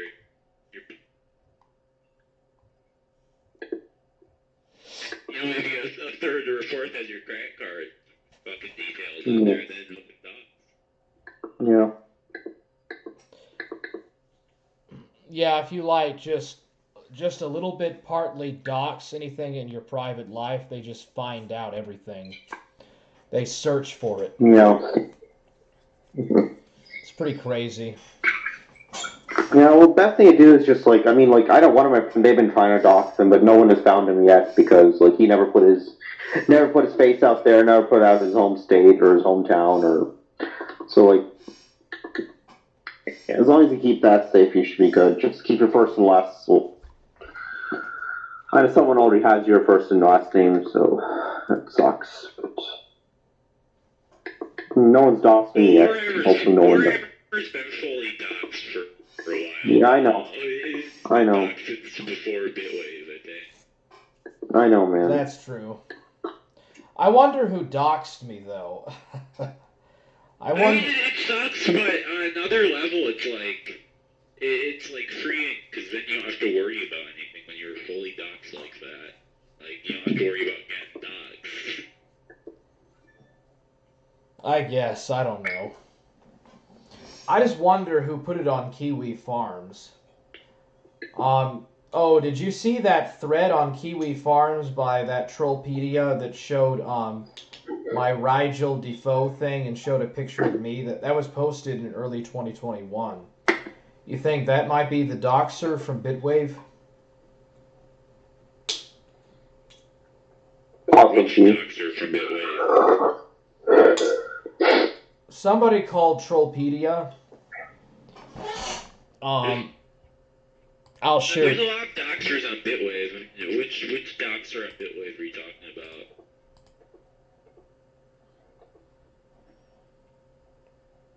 about? Can you see my screen? There we go. Right. Yeah. Okay, give me a second and I'll show you. Where is the original thread at? Here we go. It's on the Mike Mikov Michael Combs thread. And this is the guy, this is the guy here, Trollpedia. And this is it. This was posted March 29th, 2021. You think this might be the doxer? That could be it. Could be it. Sure, who's this doxer you're talking about? I don't know. For some reason, he's friends with For Eric 4 or whatever, and that's the person that you saw on that Mike Mekov thread on Kiwi Farms.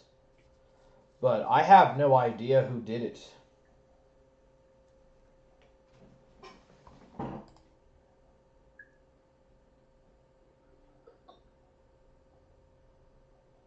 There's no way it was Jay Danks that doxed me. Jay Danks can't even hold a job down.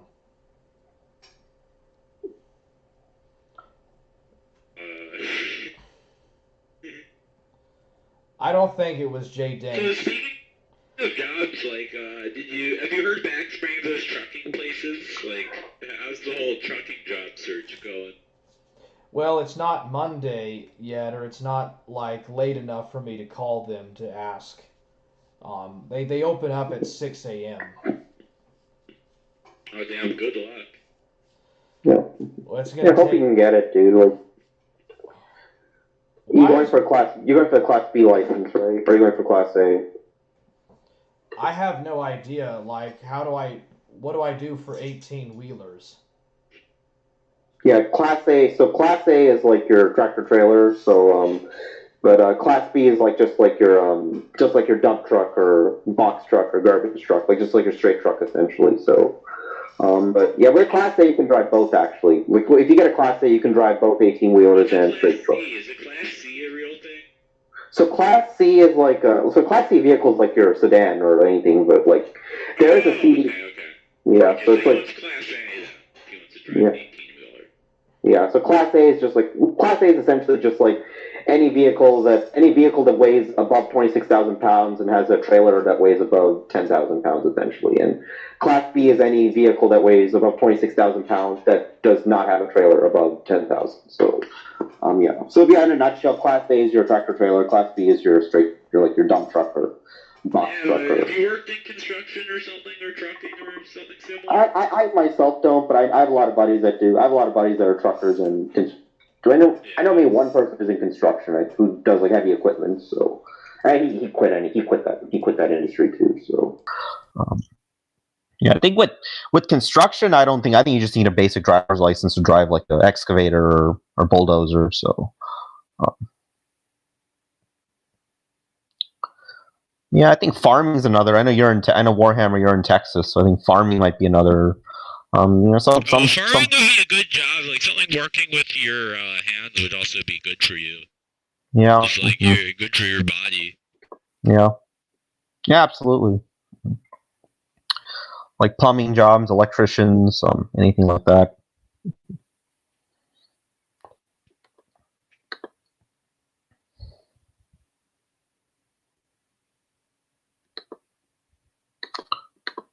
Yeah, I think EMT, like emergency response jobs, are also pretty good. Like if you're a paramedic or a firefighter, I think those are also pretty good.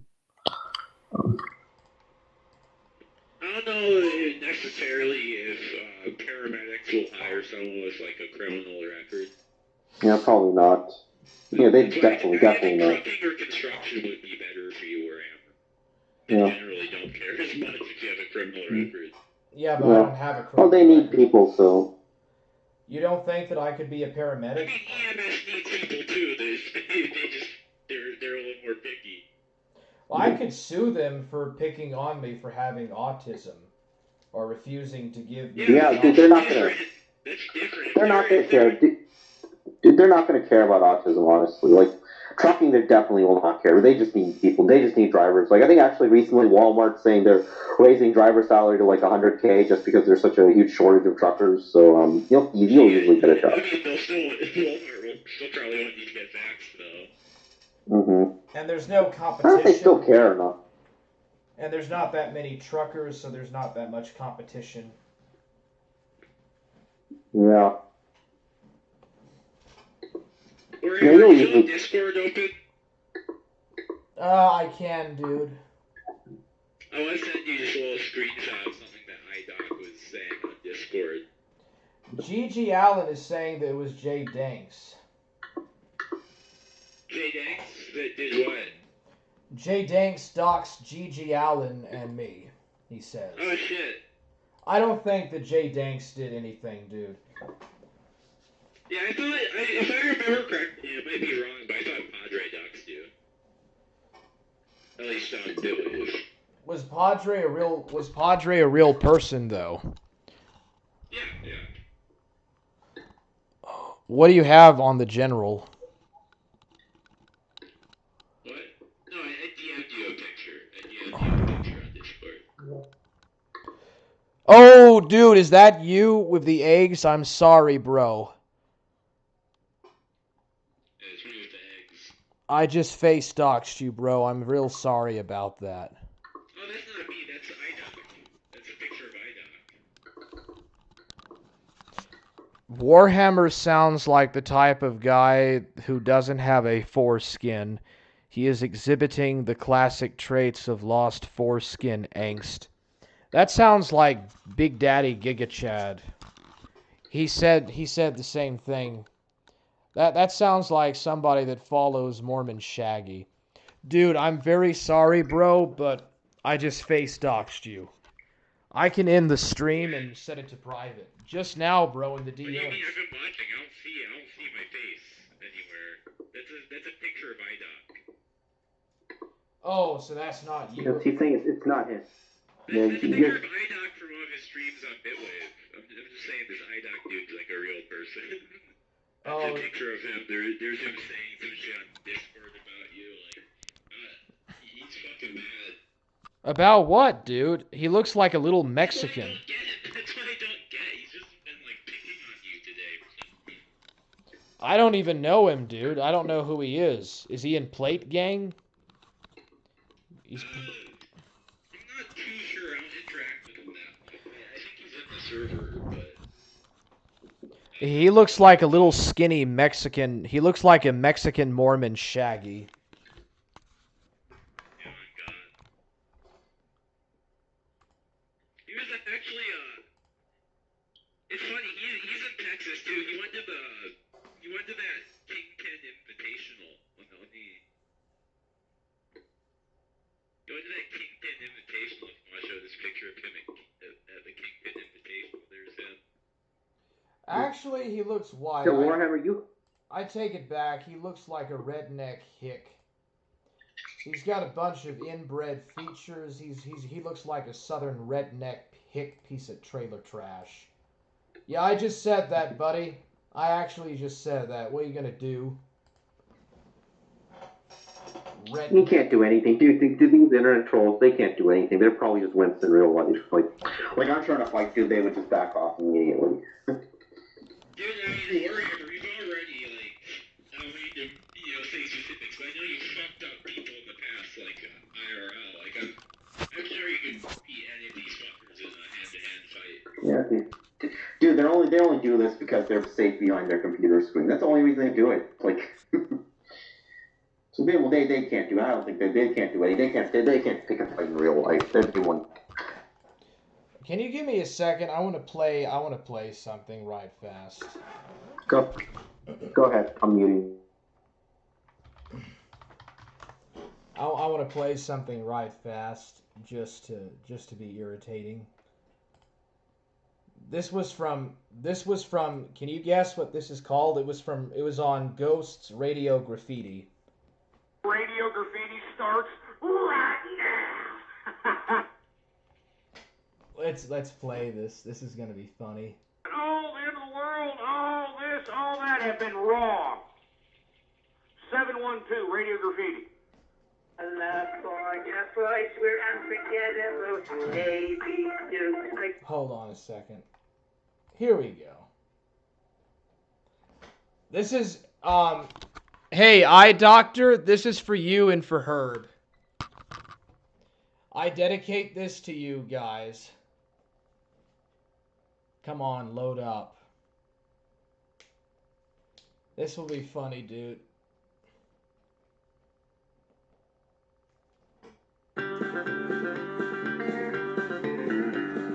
Think about a place that's hot as hell down there at the bottom of a dry well, and I think of what Texas means to me. Ain't got no money, ain't got no job, the banks are all too full to rob, and I'd like to say one thing before I leave. Well, fuck you, Texas, and fuck you, Lone Star Bears.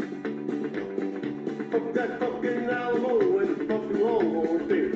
Fuck every Dallas cowboy that ever drawed a breath. Fuck you, Texas. Alright, that's for Eye Doctor and that's for Herb Green.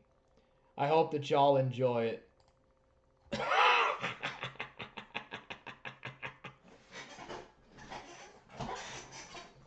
Try to interrupt my stream.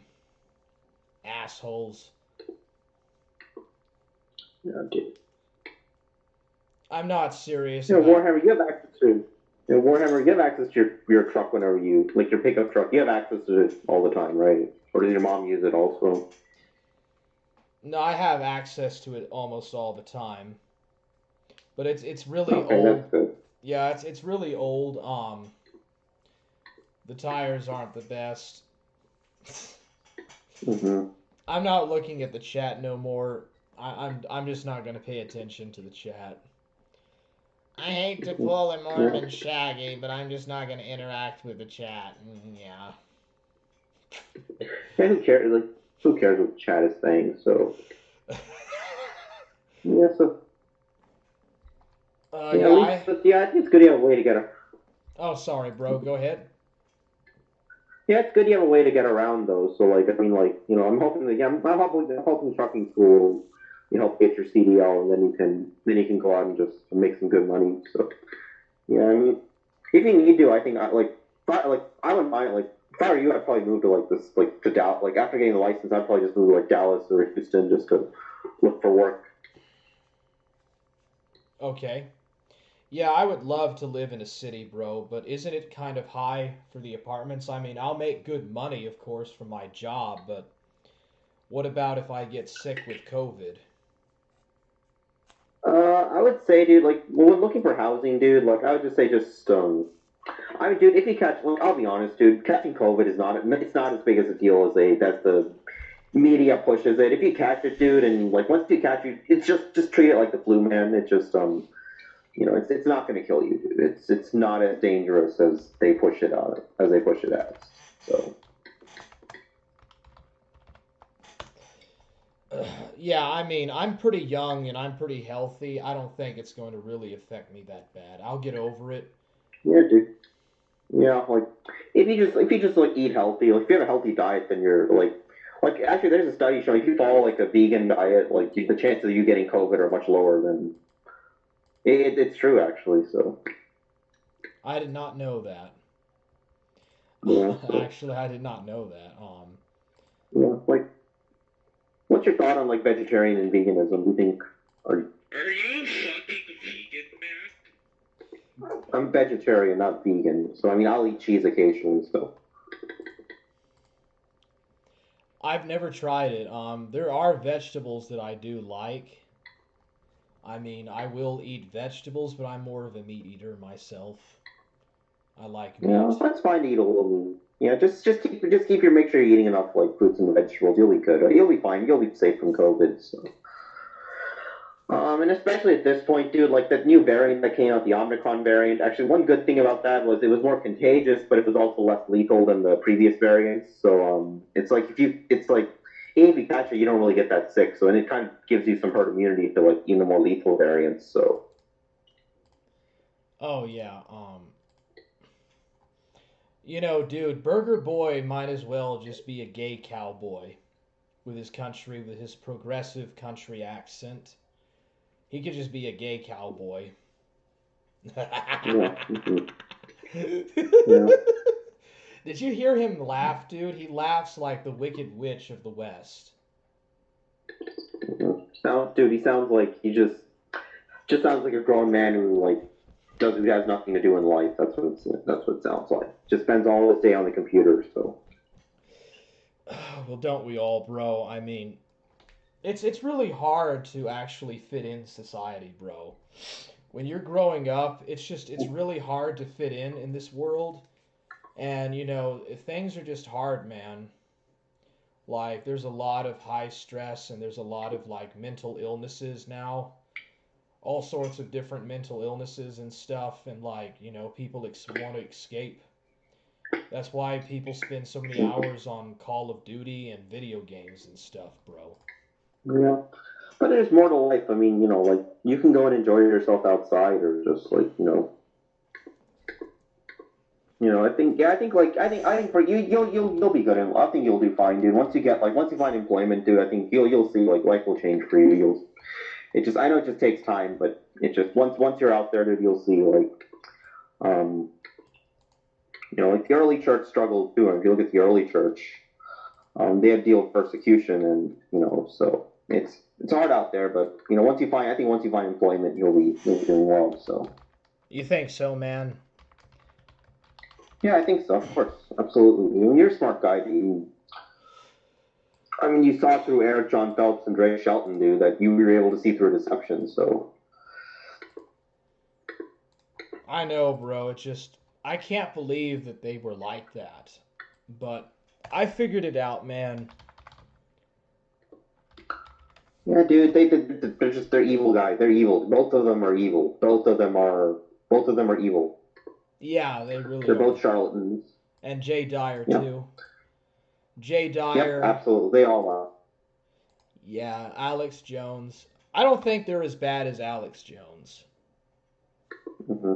The thing about Alex Jones is he actually has a huge following. That's a problem, and I think Alex Jones is a disinformation agent. I think he works for like Mossad or the Jesuit. Like somebody actually showed like you cannot type in Jesuit order on his live chat. The word Jesuit order was not allowed. It was went through some autofilter and it wasn't allowed to be posted. So he did not want anyone talking about the Jesuits on his streams. So that no is talk so about Mossad or weird. Israel. That's just so weird and bizarre. Isn't his dad a Knight of Malta? Yes, I think so. Yes, I think so. And he's the one that gave him a lot of money for his early podcasts. Bill Cooper. That's what made him popular. That's how he got popular, I think. Yeah, it was through that. He clout chased off of Bill Cooper, in the 90s. Yeah, Bill Cooper was a good guy. I think Bill Cooper was a good guy. I think so. I didn't agree with everything. What do you think? I think he was. What do you think?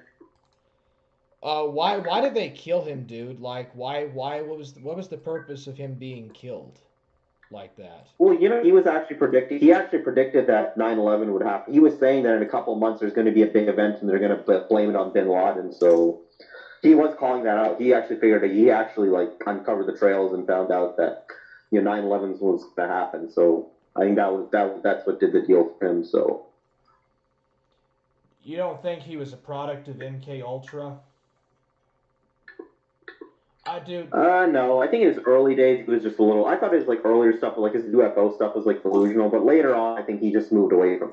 He actually backtracked on his UFO. He said there's really no evidence of aliens ever visiting the Earth. So maybe he had a revelation or something, and he decided to dig deeper, and he found something out. He said that when he was in the when he was in the Navy, he saw something that kind of changed his perspective or whatever. I forgot what it was, but he said that he saw like some kind of secret government program. yeah, I mean, he probably did. Like I don't believe. Like I think we talked. I don't believe in the whole UFO. Like I don't think we're being visited by any extraterrestrial beings, if they even exist. Like. Yeah, neither. Like, what's your because I mean, like, think about the universe. Yeah, go on. I'm interrupting you. Go on. There could potentially be life on other planets, but it's probably only single-celled organisms. Like the climate of Mars and the gravity pull of Mars, and just really the weather and conditions is just make sure that it's would make sure that there is not going to be advanced life. There's probably not even any single-celled organisms either. Yeah, and another thing about Mars is like the Martian soil actually contains a high concentration of perchlorate, which would actually like if there was like perchlorate in American like on Earth, like it would kill like even most bacteria. So it's like it's very unlikely Mars has any life, and it's also the temperature. Also, I mean, Mars can get as low as like negative like almost close to like negative 200 degrees Fahrenheit. And then negative 195, I think, is the coldest it gets like at night. So, there's so many factors. It's also Mars doesn't have a magnetic field like the Earth has. So it's like because of that Mars is bombarded by a cosmic radiation from the sun. So it's like. Yeah, I would agree. The cosmic radiation frequencies are like just the cosmic radiation period, and like the flow of space dust into the Martian atmosphere, and like just that all those powerful dust storms on Mars and stuff that happen a lot, and it happens a lot. There's a lot of twisters on Mars, or tornadoes or something. Yeah, well, that would prevent life from evolving. That would think about Mars. Thing on Mars is like think about the air on Mars. It's like its thickness is 1% of Earth, so it's like you can imagine like you wave your hand around. Like, imagine 1% of that. That's how thick the air is on Mars. So that itself is not enough to like the pressure itself is not enough. Like any organism on Earth, if you took it to Mars, it would explode because the pressure difference would be too much. So, and blood would probably boil too because water the boiling point of water, as the pressure decreases, so does the boiling point of water. So it's like if you take water out on Mars, it would just all boil away because of the pressure, because of low pressure. So it's like it's very unlikely. And like if you look at the other planets, like you look at Venus. Venus is literally its atmosphere is all CO2, and it's like the pressure there is actually like they say walking on Venus, it's like walking at the bottom of the ocean. So like if you would be crushed. If you went on Venus, you would essentially be crushed by the pressure eventually. So and it's always raining sulfuric acid there, and the greenhouse effect 800 degrees Fahrenheit. So and the other rock planets, like Mercury has no atmosphere, so there's no way Mercury can sustain life. It's all vacuum, just like space. So. Well, also it would be so hot, like the sun's rays would just burn a human being up on Mercury. Yeah, think about Mercury. Mercury's not as hot as Venus because like the reason Venus is hotter is Venus has a like Venus's atmosphere is like 99% CO2, I believe. Like if I'm, let me just look it up. Composition. Like Venus atmospheric composition. Yeah, okay. Sorry, it's 96%. 96% CO2. Then it's like there's a large concentration of nitrogen in the atmosphere too. Going back, because there's so much CO2, like when the sun's heat like reaches Venus, like it can get into the planet, but once it gets into the planet, it gets stuck. So that's why Venus is so hot, because all the sun's heat has been trapped by the CO2 atmosphere. So It's like it's 800 degrees Fahrenheit on Venus. That's a melting point of lead. If lead can melt, there's no way bacteria can survive on it. So, Venus is unlikely to have life. And then Venus also has it actually rains sulfuric acid on Venus. So it's like the chance of there being life are very unlikely. And the atmosphere clouds the whole planet. It's not like like on Earth, something we have clear days, we have cloudy days. Venus, it's always cloudy, so there's not enough sunlight even getting in. So no photosynthesis. It's just impossible for life to develop. And the moon is just a vacuum. There's no air there's very little to no air on the moon. So it's like no life can develop in a vacuum. So, and then the other planets, Jupiter, Saturn, Uranus, Neptune, those are gas giants, and their pressure, like Jupiter has a gravity. I love your picture, dude, with Mr. Billy Albright. Yes! I seek instant gratification!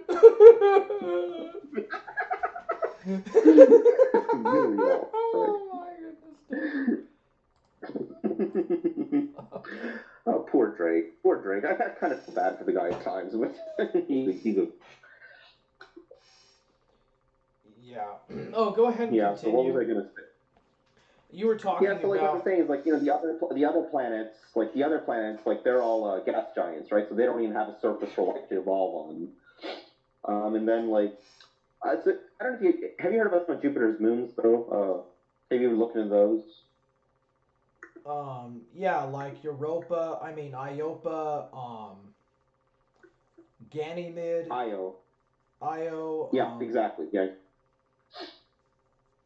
Yeah, so some of them have I think one of Jupiter's moon Europa actually has an ocean underneath it, but see the problem with life existing on that ocean is because Europa, first of the ice is it's they say it's around 15 miles thick, so there's virtually no access to sunlight there. So once again, there's no chance of photosynthesis. So the chance of life existing is also unlikely. Even if it's there, it would just be single cell life. It wouldn't be anything. There wouldn't be any sharks or octopuses on there. So, because even a lot of deep sea life on Earth, it is dependent on photosynthesis. It is dependent on organics which are generated by the photosynthesis by sea plants or coral, which is closer to the ocean surface. So, without any sunlight, it's the chances are unlikely. So. Yeah, I think the closest Earth-like body in our solar system, I'd say, is Titan, Saturn's moon, which is the only moon with an atmosphere. Its atmosphere is mostly, I think it's mostly composed of, I think, nitrogen too. Yeah, Titan atmospheric composition. Yes. Yeah, it's mostly 96% nitrogen, 3.5% methane, 0.5% hydrogen, and then the rest are some other gases. So, they say water, the reason water is so essential to life is because water is like a universal solvent, and being a universal solvent means it can absorb anything. It can dissolve pretty much. You put salt in it, you put any chemicals in water, absorbs it, right? And that's actually critical for some of these organisms. It's critical to break down a lot of these organic molecules for organisms to digest. So you do need water. It's impossible for life to exist without water. There's no other way around it. You need water for there to be life, and then on top of that, you need organic molecules. You need sunlight. You need photosynthesis. You need an atmosphere, which is composed of oxygen and hydrogen. So it's there's a lot of factors you need for life. And then you need a magnetic field too. A magnetic field is super important for life because without a magnetic field, your planets can be bombarded with cosmic radiation from the sun or even interstellar radiation. So, I would say a chance of life existing. I would say life is pretty uncommon in this universe. It's probably we might be we're probably one of the few planets with life. There might be others, but it's probably rare, and we're probably never going to meet life. It's because think about it, our known universe is 13.7 billion. It's 92 billion light years across. So even if there is life, let's say 20 million light years away, I mean they're never going to reach us. We're never going to meet them. 92 billion light years across. Yes, that's the known unit. That's just what we know, actually. So it's that's what we can see. Let me share it actually. I'll share it actually here. So,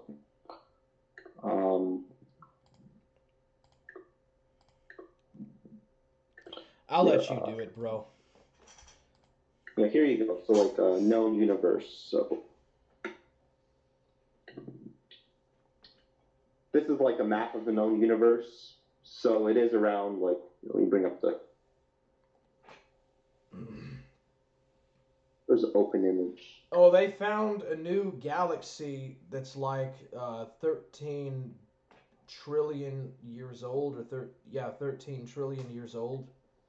I mean, 13 billion years old. I don't think 13 billion. So it's probably at the edge of the universe they found. So it's probably around right around here somewhere. So if you look at it, like, this is the Virgo supercluster is like our cluster of galaxies. So it contains the Milky Way, Andromeda, and a bunch of other galaxies. So that's where we are. So this is the furthest we can see. We can see around 40 billion light years out. That's the furthest we can see with our telescopes. But anything further than that, the light has never reached us, and it's not going to reach us for another billion years. So we're never going to be able to see what's beyond the known universe. And maybe we are the center of the universe. It's likely if God created that way. So maybe there is nothing beyond 13 billion light years. So that is incredible. Yeah. Where would the heavenly sanctuary be? Where would the heavenly Where would the heavenly sanctuary be then? I would assume it's probably outside the known universe, somewhere outside there. It's probably outside of it, or maybe it's not even in this dimension. Maybe it's a totally separate realm or something. But if it's in this dimension, it's probably above, somewhere outside the known universe. Maybe it's around. Maybe the heavenly sanctuary surrounds the known universe. So maybe. Very possibly. Very possible. Yeah. Here's the Saturn's moon, Titan. So this is the only moon in our solar system with that. This is taken by the Cassini probe. So this is actually this planet does have liquid, but it has the liquid methane on it. It's not water, so it doesn't have light. But this is the only moon this is the only body in the solar system besides Earth which has oceans which are exposed. Europa's oceans are covered by 15 miles of ice. So it's an interesting body, Titan. So I don't think life could exist there. What about extrasolar planets? What about the extrasolar planets, though? Roman. Sorry, go ahead. Roman. Yeah, think about extra out. Go on. Someone in the chat, Roman Malinovsky, was saying some stuff.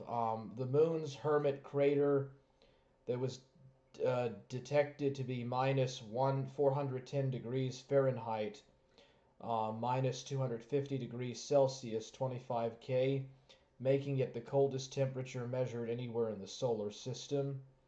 That doesn't measured temperature. It's not the coldest, it's the measured temperature. We haven't measured the temperature on Neptune's moons, so just measured. That's what I said. Just measured temperature. Yeah, he said that. Doesn't that sound stupid? Colder than Neptune? It just sounds dumb to me.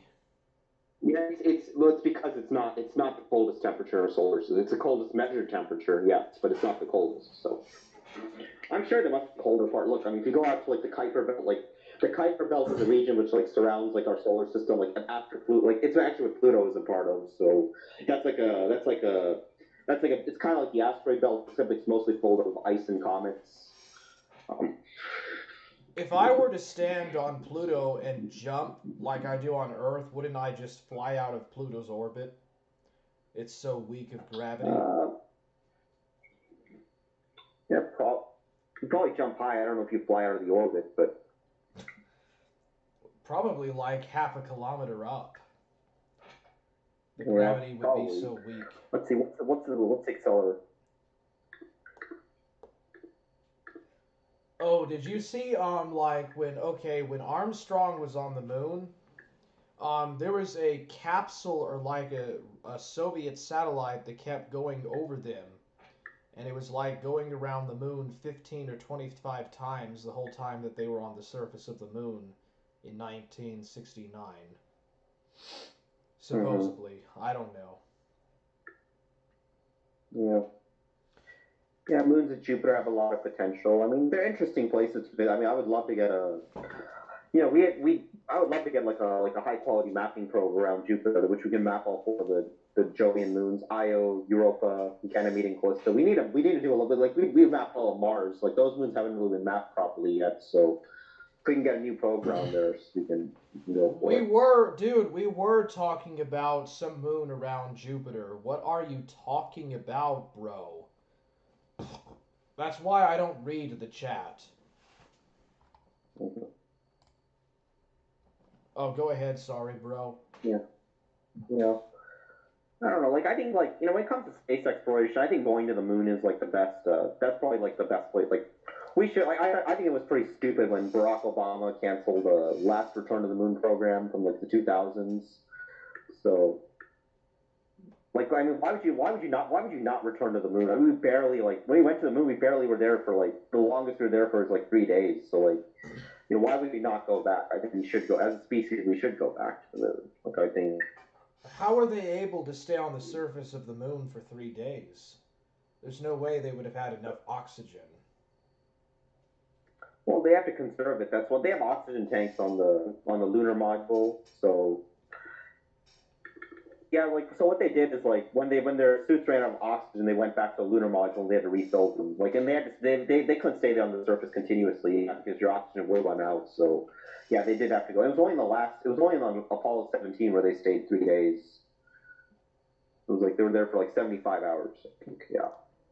That's incredible. I know. Well, I mean, the moon is not really that far away from the Earth. It's only 100,000 miles out. 238,000. I mean, it's not that far. And they were always. Yeah, it's not. Did they always go to the far side of the moon, or what? No, we only went to the near side. We only went to the side facing us, and the reason is because, if you want to go to the far side, you're going to lose communication. You need like a 24, like here on Earth, we have like a bunch of satellites. Like say you want to talk to someone in like let's say China, like from the United States, right? You can't do that directly. You need satellites, you need satellites in every part of the Earth, like so they can like relay the signal, right? Like you need one above America, they need it above like you need it above Texas and California, like so it can relay the whole thing. You know what I mean? Right? You need that on the moon too if you don't want to lose communication. But we don't have like a 24/7 satellite network on the moon, so it's like if they landed on the far side, like we wouldn't have had any communication with them. So. I mean, I'm sure it could be done. I mean, if we just get a satellite network there, I'm sure we could do it. So, Well, I mean, what they could do is they could send probes to set up like towers around the edges of the moon to where it would be possible to communicate with people on the far side. Yeah. I think it would be better if they put up satellites. Just put up a bunch of satellites around the moon, which can relay the signal. I think that would just. Once you have that, then yeah, you can get. Once every section of the moon is like, because the moon's also not that big either compared to the United States. I mean, compared to it is actually only the size of like North America. So, if you can just put you can just like maybe like 11 satellites around. Like they don't even have to be big satellites, just like small comm satellites. You can just launch them around the moon, and then you got a 24/7 communication relay network, and then you can land pretty much anywhere. You can land on the far side. There'd be no communication blackout or anything. So it did happen on the Apollo. So before they landed, when they were orbiting the moon, like there was like a communication blackouts when they went on the far side, just because there was no satellite there. So, but now that problem can easily be fixed. So, but yeah, all the landings, like all the Apollo landings, they were on the near side. Like, cool. What about, did you know the Soviets almost tried to land a man on the moon, but they didn't have the resources or the capabilities to do it? They were like 10 years behind. Yeah, the reason was their rocket actually failed. So like, I just want to show you one thing. Yeah, these were all there are better things. Like these are all the moon landing Apollo. There's only some of them. So like, this is where all the Apollo. This is the side of the moon we always see, the near side. So you can see this is where 11, 12, 14, 15, 16, 17 landed. But yeah, actually, Soviets actually built a heavy lift rocket here. It was called the N1 rocket.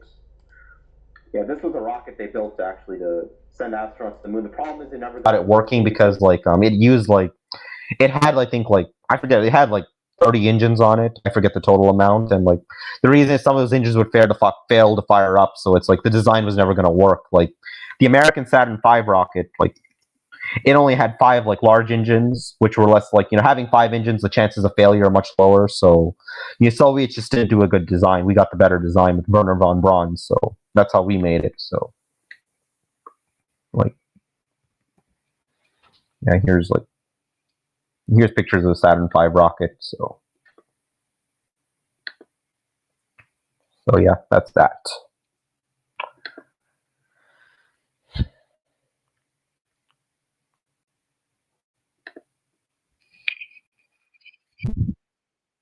I get so tired of that. Train. Yeah, the Kino Yeah, I train. think maybe. Yeah, like I'm not saying be like Drake, but I think you should move to like maybe like a city. Like once you get your trucking license, I think maybe find some rent in Dallas or Houston, just some cheap place to live, and then you go from there. So, because like once you're in trucking, dude, you're gonna be making big money, so you'll be able to afford a house easily. Just once you make some money, you'll be good. So, you have a bank account, right? Oh yes, I do. Yeah. You're good. You're good, dude. You'll be good. Once you get your trucking license, dude, you'll be well off. Just Oh no, I don't have a banking account. We don't. No, I don't. But I could set one up. I really don't know how to do it. Just go do all you have to do is go to I'm sure your mom has a bank account. Just go to the same bank she goes to and just tell them you want to set up your own account. So. I could do that then. I mean, I think that's just like I said, being self-sustaining is important. So like just keeping your I really don't know a thing about farming. Like. Yeah, I think trucking might be better for you. I think. Trust Naba Rub. They never lie about anything. NASA.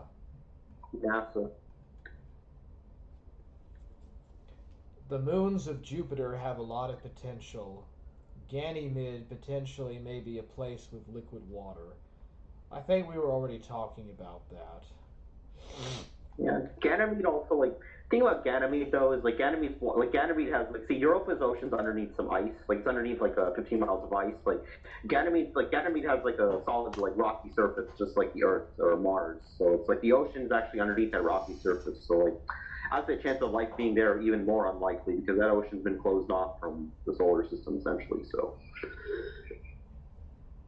it's probably sterile. It's just sterile from the life.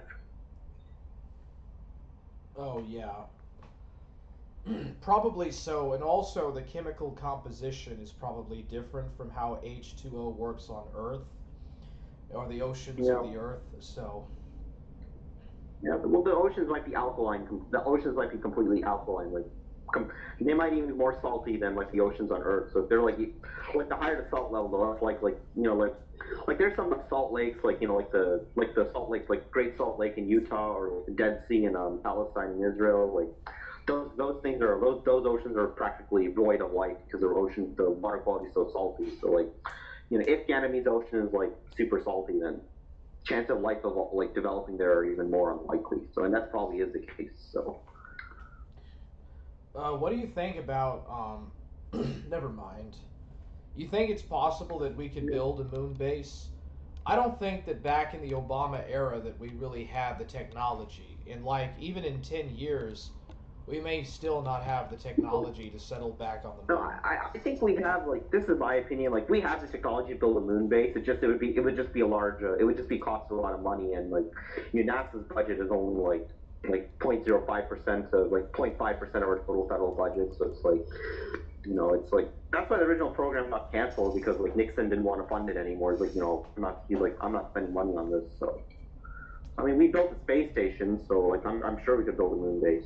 We have the ISS, so but it's just money is not there. So the space station itself, it costs $150 billion to make, and it costs $4 billion a year to service and maintain. So it's a moon base is probably going to cost even more. So.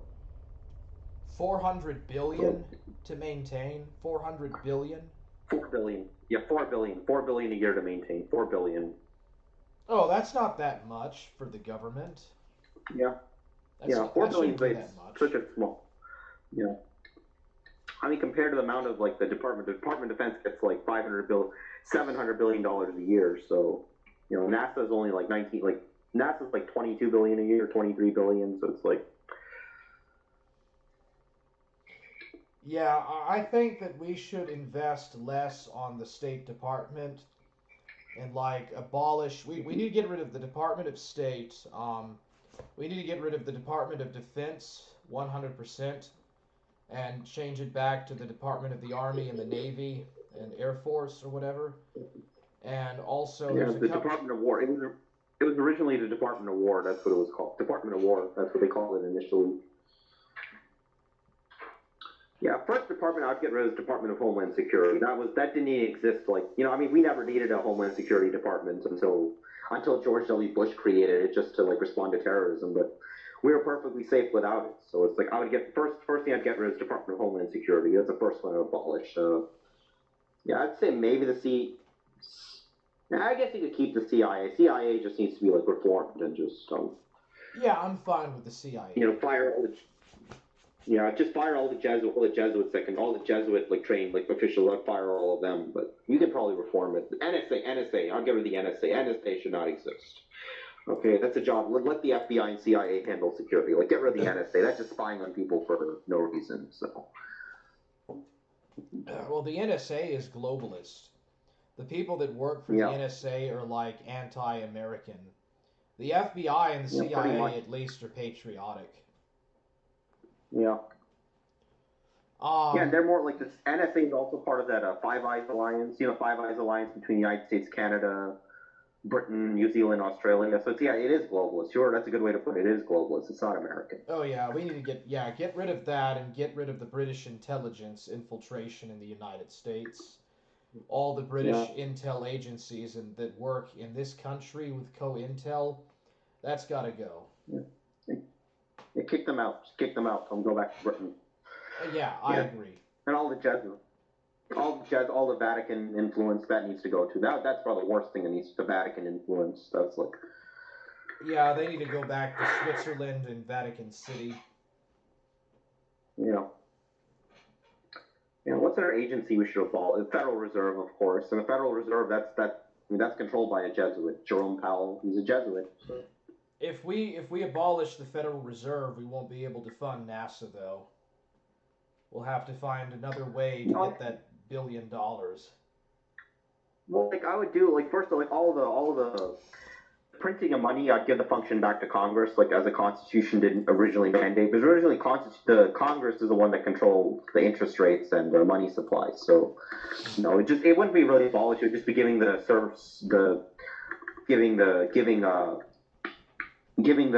power of the Federal Reserve back to Congress. And the other thing I would do is I'd probably get rid of the 17th Amendment, where the Senate, originally the senators were actually elected by the state legislature.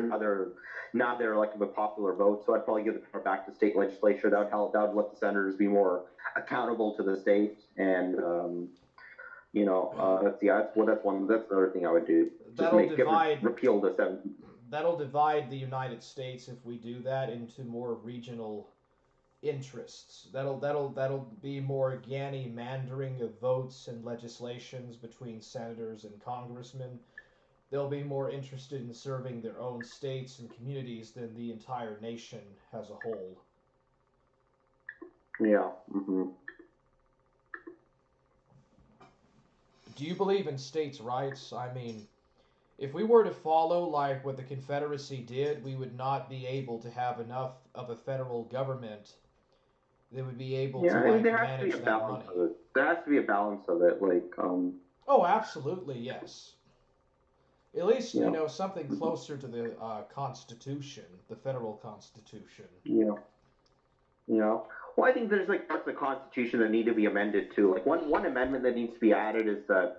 Like the one amendment I would push to add is like to ban like corporations from being equal to a person, because like I would ban corporations from lobbying altogether. So like corporations are not people, so they should not be allowed to donate to political causes. Like corporations like I'm not against, like here's the thing, I'm not against like private companies. Like private companies want to exist, that's perfectly fine, but they should not be doing stuff which is detrimental to the people. So like, for one of the first things I would do is like I would get rid of the corporation's ability to lobby, and I would just say like, and the only reason they can lobby is because the Supreme Court has ruled that a corporation is equal to a person. So, you know, I would put a constitutional amendment banning that, saying that corporations are not equal to person and they're not allowed to lobby or donate to political causes. Their only job is just to their job is to do the business that their people want them to do, and that's it. So, like, you know, that'd ban all the big companies from lobbying.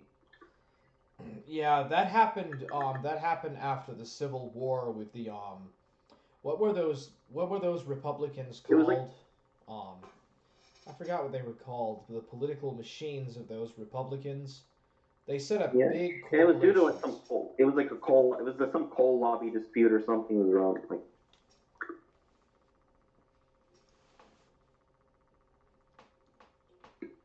you know, what was it? Corporate. What was it called? What was the reason they did it? It was because some coal lobby, right? Some coal lobby dispute. I think Like, so. Yeah. I think a lot of it had to do with the Haymarket Square riots of 1877. That's when a lot of those business trusts started really taking shape, and really and the monopolies really started taking over. Was around that time. Yeah. And like I said, I don't mind corporations as long as they're not doing anything detrimental to the general population. Like, I have nothing against private business. I think private business should be allowed to exist, but if it's to a point where they're exploiting workers, making them work like long hours, in poor conditions, then yeah, then I think the federal government needs to roll in. But you know, there's nothing wrong. If you want to set up a private business, go for it. I mean, you do need some private industry, but it's just to a point it should not be detrimental to the people. That's all I. Socialism does not call for nationalizing corporations. I mean, that's a bad idea in and of itself. But you know, it's just to a point corporations do need to be held accountable if they're doing it. Just like, you know, if someone commits a crime, you're held accountable for it. Corporations need to be held accountable too. That's all I can say. I agree. That's all I say. That's all I want. And they should not be able to lobby for people that go in the government serving them or their interests. Absolutely not. They should never be allowed to contribute to political causes. Like, a corporation should never be allowed to donate to anyone's campaign or fund any politician. Never allowed. It's just like, because their purpose is just to look. A corporation's purpose is just to provide a good or service. That's its main purpose. That's it. And it should be for the benefit of the people. So like I have no problem with like GM or Ford or GM Ford making cars, or like, you know, Exxon giving us oil, but you know, if they're destroying like national parks or environment, then yeah, the company needs to be held accountable for what they're doing. So, oh yeah, of course. I'm perfectly fine. What do you think about Lyndon LaRouche? A lot of your ideas seem to sound a lot like Lyndon LaRouche. Well, what do you think about returning to the Glass-Steagall Act? I think that, you know, like Glass-Steagall, yeah, I think we should return to Glass-Steagall, because that kind of like prevented banks from making all these messing with people's money, spending people's money without like on irresponsibly, like putting out bad loans. So yeah, I think we should go back to the Glass-Steagall. So do I. I'm in favor of it. You know, let's reinstate Glass. I'm totally in favor. I mean, think about like the crisis of 2008, the housing crisis, where people like banks gave up bad loans to people who should never have gotten them in the first place. Like, you know, that would have all been prevented if the Glass-Steagall Act had still been in place. But it's Jesuit Bill Clinton, Georgetown University. He's the one who repealed the Glass-Steagall Act, and you know, he was always funded by these like big corporations and banks. So. Oh yeah, definitely. Well, he was a neoliberal. He was a neoliberal globalist, you know, that thought that he should bomb the crap out of Serbia so that it could be turned into a giant Walmart parking lot, basically. Yeah, pretty much. Pretty much the same thing Russia's doing to Ukraine right now, Bill Clinton did to Serbia. Oh yeah, exactly. Just throw a bunch of missiles and bomb it to death or whatever. Dude, the Russians don't even have drones. I don't think the Russian army has no drones or nothing. That's how backward they are. The Russian army is. Thing about the Russian army is they're not as strong as like they're they're not as strong as they were they're not as strong as they used to be during the Soviet era. Like, you know, the Air Force is pretty weak. I mean, their pilots are poorly trained. Like, you know, in a war between the United States and Russia would probably lose badly. So, I mean, look, they can't even take Ukraine. Look, this has been like a huge embarrassment for the Russians, and even Putin, I think, is like probably Jesuit controlled too. I think, like that's my opinion. I think Putin's also a clock. He's Eastern Orthodox anyway, so he probably is connected to the Jesuits. I'm pretty sure he's a Do you Freemason. think so? Yeah, he probably is. But he's connected. I mean, he's connected to like the Rothschilds, I believe. So, and the Rothschilds are Knights of Malta. So, yeah. Yeah, he has a lot of connection to like Western bankers. Like Putin has a lot of connections to like bad bankers in Switzerland, Israel, and Britain. So yeah, he's completely controlled. Like people think that Vladimir Putin's like a warrior against the New World Order. No, he's not. He's totally controlled. And I think this G.G. Allen guy is just a doom spiller, or like he's just a doomsday broadcaster, Alex Jones type. The dollar is not completely tied to petro. The dollar is a fiat currency, and it's not at the end of its life either. Yeah, well, I mean, he's making some good points, G.G. Allen. Like he's saying, the power of corporate interests displaced human rights, absolutely, and interests of America, absolutely. And I would like, agree. That's why, like, so absolutely. And like I said, I have no problem with corporations. It's just they should not be given the power that they have. The only purpose of corporations is to provide a good or service to the people. That's it. If they're doing that, that's fine. But here's the thing: if they're not doing that, really detrimental, they need to be held accountable. That's all I say. What would you do about the Catholic Church, if I may ask? I mean, the Catholic Church. About what? The Catholic Church. What would you do about the Catholic Church? Okay, well, first off, these priests which are guilty of this, child sex abuse, they need to be held accountable. They need to be held accountable under American law. They can't get away with it. And you need to first off, you need to tell the public how much influence that they have over this country. Look at all this Jesuit train. So this is where I say we have freedom of religion, but it doesn't mean this institution can just have so much control. So I would rein in their power. I would try to go after these Jesuit schools which have been manipulating our country for decades. I think even they say Abraham Lincoln, he wanted to actually rein in on the Jesuits' power after the Civil War, and that's why he got killed. So yeah, who was that guy that wrote that book about how the Mexican Empire wanted to take back the Southwest from the U.S. and the Confederacy in the Civil War, and the Habsburgs wanted to create a Holy Roman Empire in North America? Eric John Phelps had an interview with him, and he was talking about the Lincoln assassination. Oh, really? Yeah. I think that the reason Lincoln was killed was because he tried to create a debt-free backed currency. Or a debt... that was one of the reasons, actually. Well, that's how he kind of bypassed Jesuit control. Was he created the Lincoln Greenback they called it, which wasn't backed by anything. It was just to pay for the war effort, and he put it in circulation. So that's probably what got him killed. And I think he wrote a letter. I think he wrote somewhere that he wanted to rein in the power of the Jesuits too. So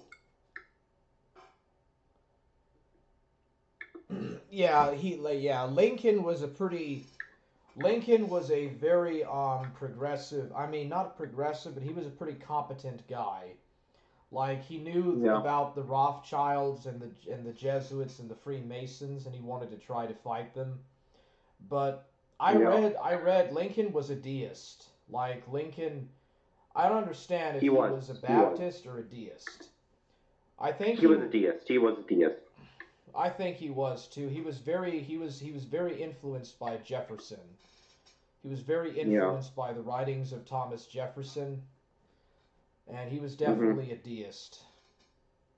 Yeah, I think he believed he didn't really call it God. He called it providence. He used to say, which is similar to I think it's similar to Thomas O. Paine used to say. He admired the Bible for its moral teachings, but I don't think he actually believed it was the Word of God or anything. He was he was a deist, Abraham Lincoln. Yeah, very much. Very much a product of the Enlightenment. Do you think that George Washington was also a deist? I don't think he was. I think he was. Yes. Yeah. I'm not sure. I have to look. He was a Freemason, though. That's one thing. George Washington was a Mason. Scottish Rite. Was it Scottish Yeah. or York Rite? I'm pretty sure it was York Rite. Wasn't it? Or Yeah, was I'm looking it up. I think it was York Rite. I don't think it was Scottish Rite. Yeah, the Scottish Let me see, Rite York. did not become that influential until the 1830s. You Mm-hmm. know, yeah. Mm-hmm. Yeah, and a lot of Freemasonry was influenced by this one Jesuit priest from Germany who was into Egyptology. Like, I forget his name, so. You know, I liked Eric John Phelps. When he talked about Jesuits, he was spot on. It's just like his other doctrines, like his pro-Baptical and all. That's the stuff which turned me off. Pro-Baptical, which is where Drake got all his ideas for having like a separate state in the wilderness. You remember that? Dude, it sounds like there's a lot of messed up stuff going on in the Ukraine right now. Yeah, man. And they're getting bombed pretty hard, though. So.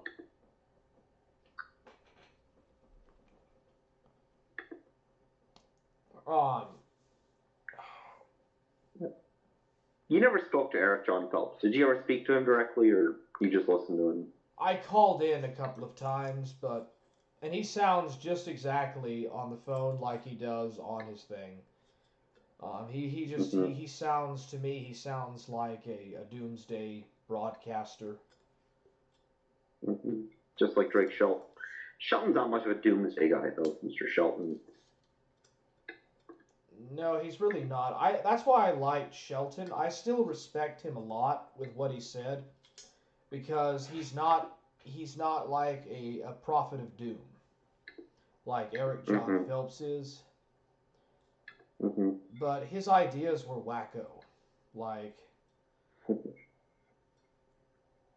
Well, he wasn't a Christian, though. He said Christianity is the enemy. He said he was like, he wanted his own religion called the Southern Israelitism or whatever. Like, he wasn't a Christian, right? Drake Shelton. No, he was not. He was a Nazarene Jew, or a Nazarene Judaizer, or a Calvinist Judaizer. Mm-hmm. I really don't know. He was very vague about his terminologies. It's hard to really know. You know, I think with him, like, yeah, he probably was like another David Koresh, like a wacko seeds. He was just a plant, just to create his own. But it never worked out. I think it's for him, it never worked out. I think his handlers probably just let him go. Say, all right, you know what, forget it. So that's why he's in Vegas now. That sounds about right. Who do you think might have been his handlers? The CIA or what? Well, I know he attended a Masonic lodge, so I think like he probably was backed by Freemasons for sure. Yeah, Chuck Dean did some stuff about that. That was so weird how he found all that information and then he just disappeared. Yeah, someone's saying, have you seen the video where a Ukrainian woman sits in the neck of a Russian prisoner just like Jihadi John? Yep, it probably is just like Jihadi John. It's nonsense. It's nonsense. Just like that whole thing with the whole ISIS thing was nonsense, and so was this too. So, You know, I think that a lot of those people that claimed that they represented ISIS were movie actors. I think they were paid. Yeah, they were, dude. Like, well, dude, ISIS itself was like a whole, like, it was a CIA like Israeli psyop, so it was just Basically. It was just to create fear. Just to create fear. Basically so. Mm-hmm. Do you think that Hitler was just basically a tool? He was just a tool of the Jesuits, or what?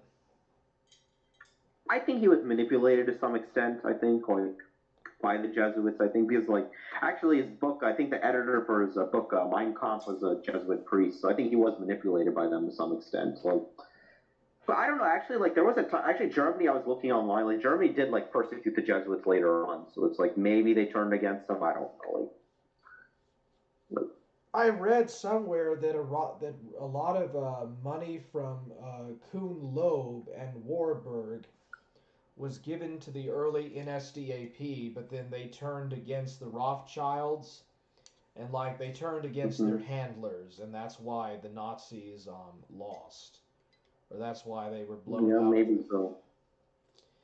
Maybe so. I wouldn't be surprised, but I think Hitler was manipulated to some extent. He was manipulated. Yes, I mean he did have Jesuits around it. Like, what's that guy? His second in command, Heinrich Himmler. He admired the Jesuit order. He said he loved the order, the hierarchy of the Jesuits. So, like that's why he based the SS. So there was some connection there, but I think like he was his own mind at sometimes, but like he was manipulated also to some extent. So.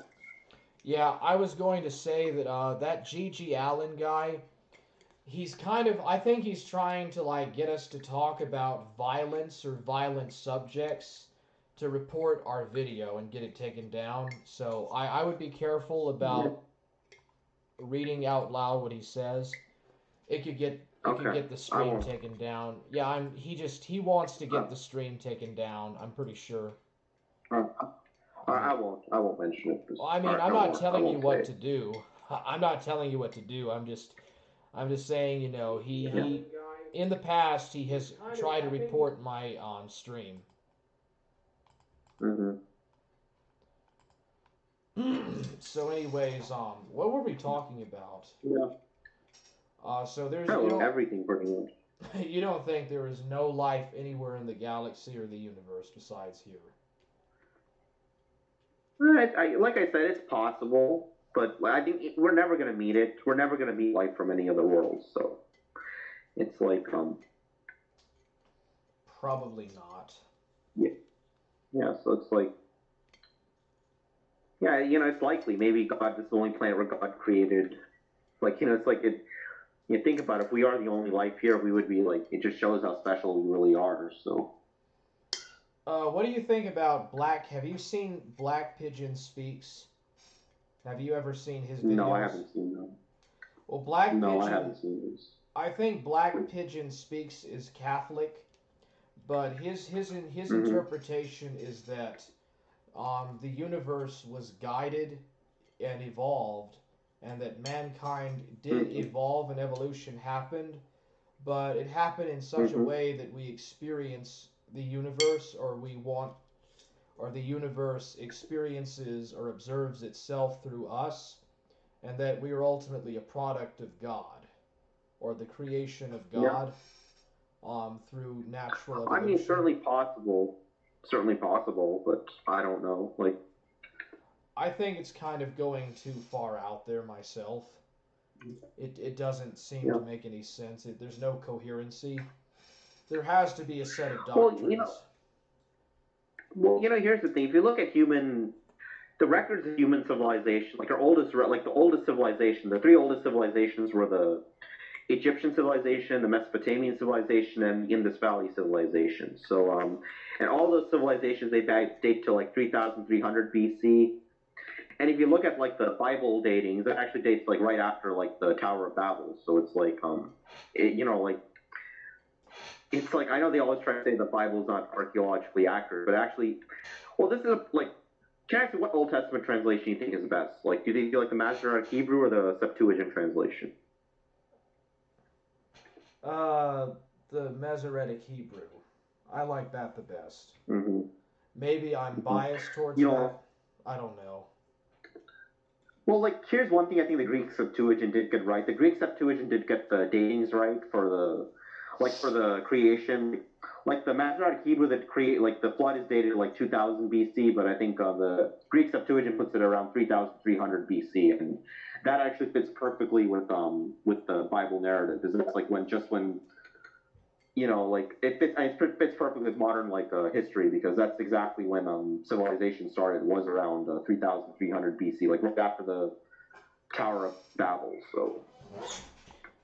Yeah, that would make sense. But then, how old is man? Like, how old are we on the Earth then? So for us, we would be around. So they say, according to Septuagint, creation is creation of man, like not like the universe. The universe is much older than that, but creation of man is 5,500 BC. That's when Adam and Eve were created. So we would be around 7,500 years old.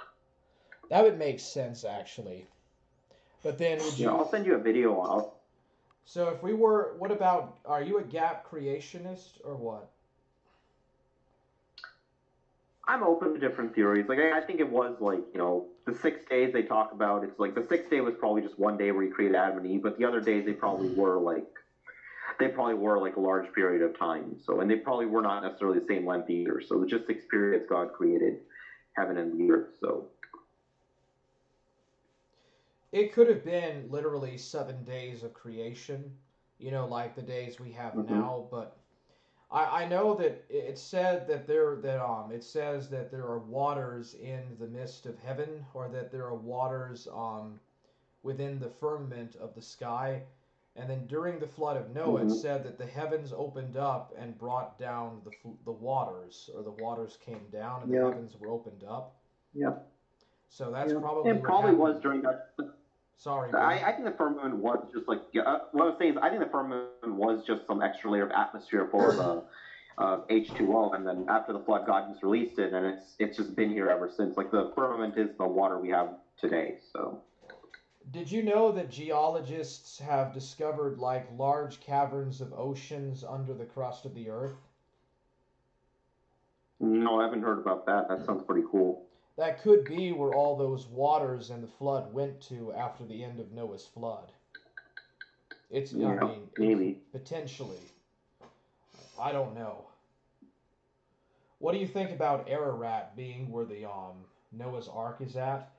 Because in the Hebrew it says that it was in central Mesopotamia. Yeah, I think it was in Mount Ararat. I think that's where it was, and Noah's Ark is probably long gone. Like this is made out of wood, right? Wood doesn't like if you just leave wood to rot and don't maintain it. I mean, termites are going to get into it. It's probably all destroyed now. It's not bedrock formation in Turkey is not Noah's Ark. Noah's Ark is long gone. We're never going to see it again. So. Yeah, especially if it was made of gopher wood or whatever. It's gone for good. Yeah. That's why I don't believe. Like people always tell me, like, "Oh, Noah's Ark has been found. It's been discovered." No, it's gone. We're never gonna. It's probably all rotten and decomposed now. So. What do you think happened? If you don't maintain. Sorry, go ahead. Go on. I'm interrupt. Go on. I'll let you talk. What do you think might have happened to the Garden of Eden or the Land of Nod? Like, what could have happened to those? It was destroyed during the flood. Simply. You think it might be in Ethiopia or what? Because it says that the Garden of Eden has these rivers like the Nile and stuff. I think that's a different Nile and different stream of rivers from Northeast Africa. Well, the flood destroyed all of Earth's like formations at that time, like all the trees and all that were destroyed. So whatever was like the Garden of Eden, it's gone now. It's and to me, it's irrelevant where it was. Like it could have been in probably was like in the Middle East, but it could have been wherever it was. So it's all gone now. I mean, like pretty much anything before anything from the antediluvian or pre-flood period is gone. There's nothing left of that. So probably so. Well then, how did the white race come about? Like, how in the world did Aryans happen, or how did that become a thing? What is like I think whites are the descendants of Japheth. I think of one of Noah's sons, and like my guess is, or maybe my guess is probably during the Tower of Babel. I think God probably like separated the races, made them different then. So possibly. This is what I think. Did you know that there is like a mention of like a bunch of ice and frost in the book of Job? Like as if there was a ice age. Maybe some maybe some olive-skinned people after the Tower of Babel went up to the north, and their skin became white or something. I don't know.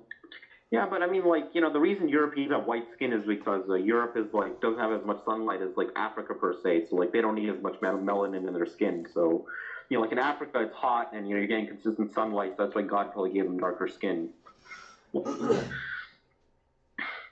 Yeah, that's a potential possibility. Yeah. I don't know, dude. Europeans have the exact same haplogroups as Middle Easterners. I mean, and Drake said that Europeans were all Shemites and not Japhites. I don't know.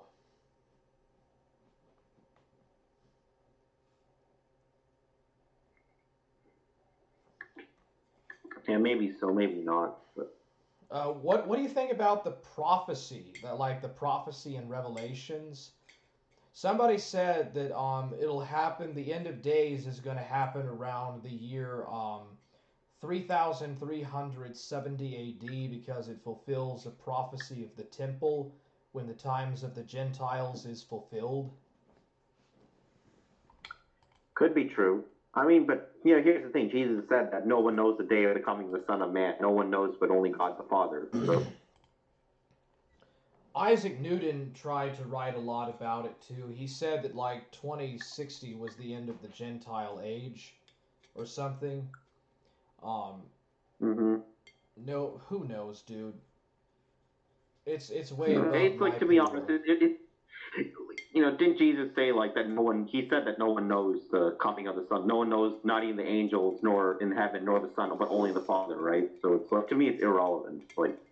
If it could happen tomorrow, it could happen thousands of years from now. It's not something I worry about. So it's irrelevant. Only God knows that. So. Well, I don't think that we're living in the system of the beast. I think we are living in a satanic synchronicity, in a synarchy, or we always have that. We've always lived under that. We've always lived under this system. So. But I don't think we live under the system of the beast. It hasn't emerged yet. I think what's going to probably happen is we're going to move into a genesis of the technocracy. The synarchy is going to evolve into the technocracy, right? And from there, you'll have advanced AI that'll take over and turn people into a bunch of hive minds.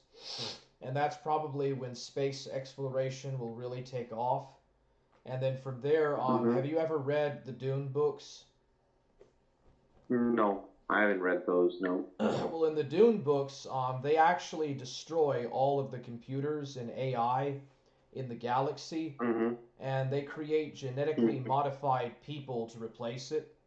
And if you read The Time Machine by H.G. Wells, he says that humanity is going to be divided into two altered species, the Eloi and the Morlocks.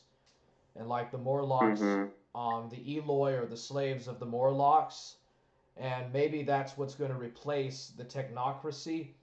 I think that those people, I think the Morlocks and the Eloi, you have to read Francis Galton Darwin's The Next Million Years.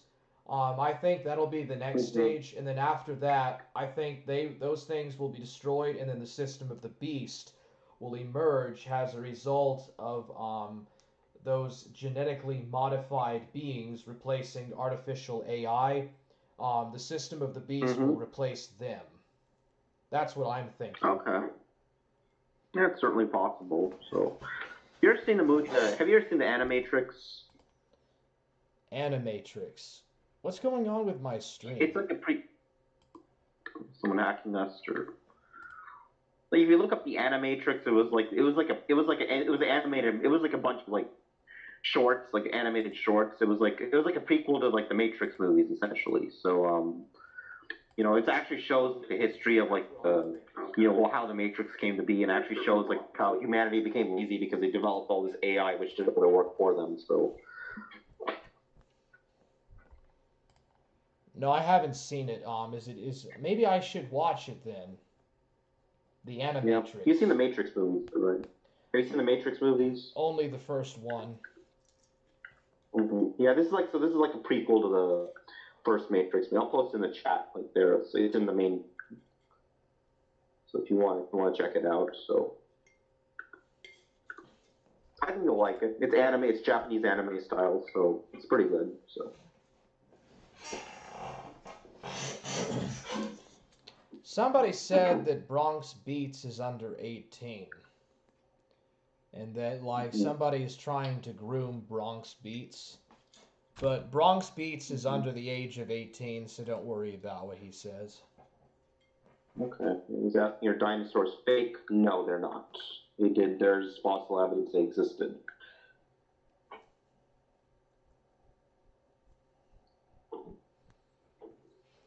They were wiped out in the flood or whatever. Whatever happened. I'm not.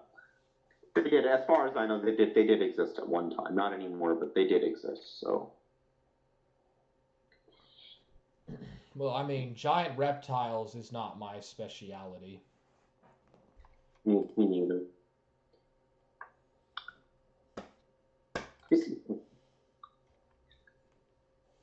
Nimrod. And then Nimrod, he built the Tower of Babel, right? It was Nimrod, right? Nimrod. If you read, right? If you read the two Babylons by Hislop, he says it was Semiramis that actually plotted to build it. Okay, then what did Nimrod do? He was the king, probably. I think he was the king of that region or whatever, that principality or region during the time of it. I don't know. This would have been in the Copper Age. Yeah. I know there's a Green Day album called Nimrod, isn't there? A what? A Green Day album, the punk rock band Green Day, the band. Yeah, from the 70s or the 80s, yes. Yeah. Green Day came out in the 90s, I think. Yeah, there was look it up. Yeah, they do have an album called Nimrod.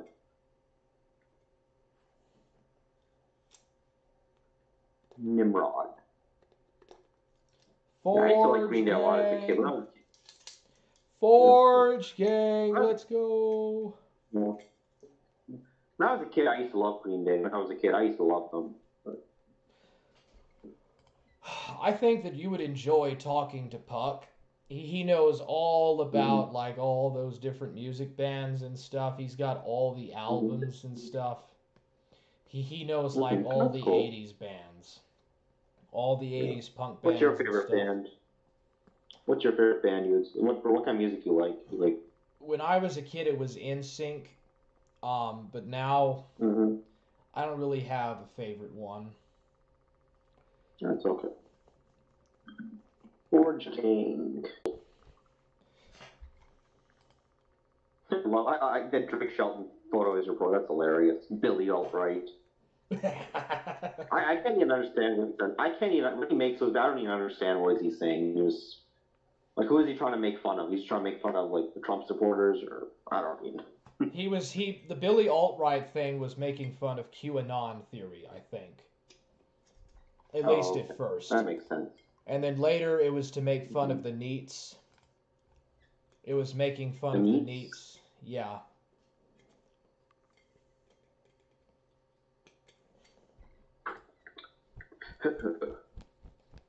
Which is what I couldn't even understand what he was saying. Billy Albright.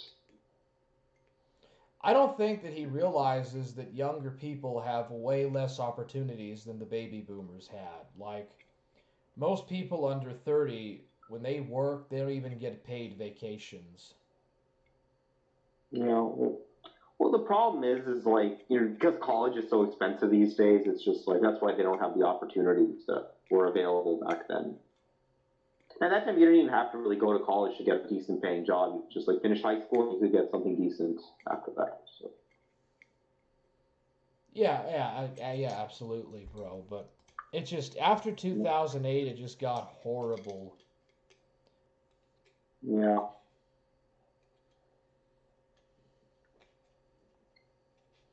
I'm not going to pay attention anymore to the chat. It's just, it's a bunch of posers that don't know anything. Okay, that guy, the astronauts that you guys are troll. That's a troll. That's just 100%. That's definitely a troll. So. Yeah, I'm just not going to read it. Yeah. It's people from the Mormon Shaggy side of the internet. The people that go into Mormon Shaggy's chat, that's who those trolls are. That 100% Ashkenazi guy. All he ever does is talk about how much he likes black people and Muslims, but then he'll say that Hitler was right and stuff, and that the Jews were wrong. He's so boring. He's someone. He needs a Mormon too. Well, he's trying to reinvent the wheel, basically. He's one of those people. He's not even a good philosopher. Well, is he part of the main Mormon? Is he part of like the like the main Mormon church, was he part of one of those like Mormon breakaway sects? Because Mormons have a lot of breakaway sects, which like broke away from the main church. He is in the main LDS organization. He's in the priesthood, and he even gave dead family members of mine proxy baptisms. He literally did that without your permission. So. He literally did that. What a piece of shit. Dude, all I can say is he believes in a man. Dude, he believes that a man who married a 14-year-old girl is a prophet. So that says enough. So. Basically. And they believe that there's a heavenly mother, and they believe in a heavenly mother and all this other kind of garbage. Just real super sus crap. People like it's him. Ridiculous. It's Oh, go ahead.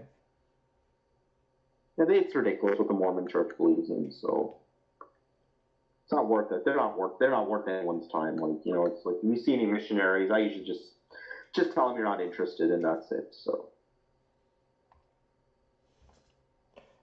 Yeah, I mean, I've never had a Mormon approach me. If they did, I wouldn't even know what to do. There's no Mormons in this part of the country. Mm-hmm. I think what it is they go after Hispanics now. Most Mormons are Hispanic.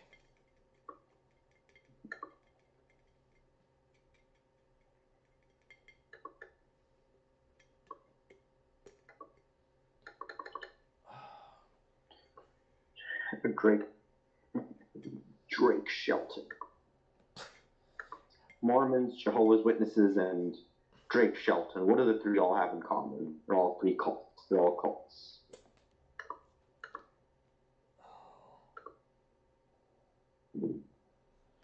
They have some pretty loony-toony ideas, for sure. Yeah. They all three have that in common. All three. Mormons, Jehovah's Witnesses, and Drake Shelton.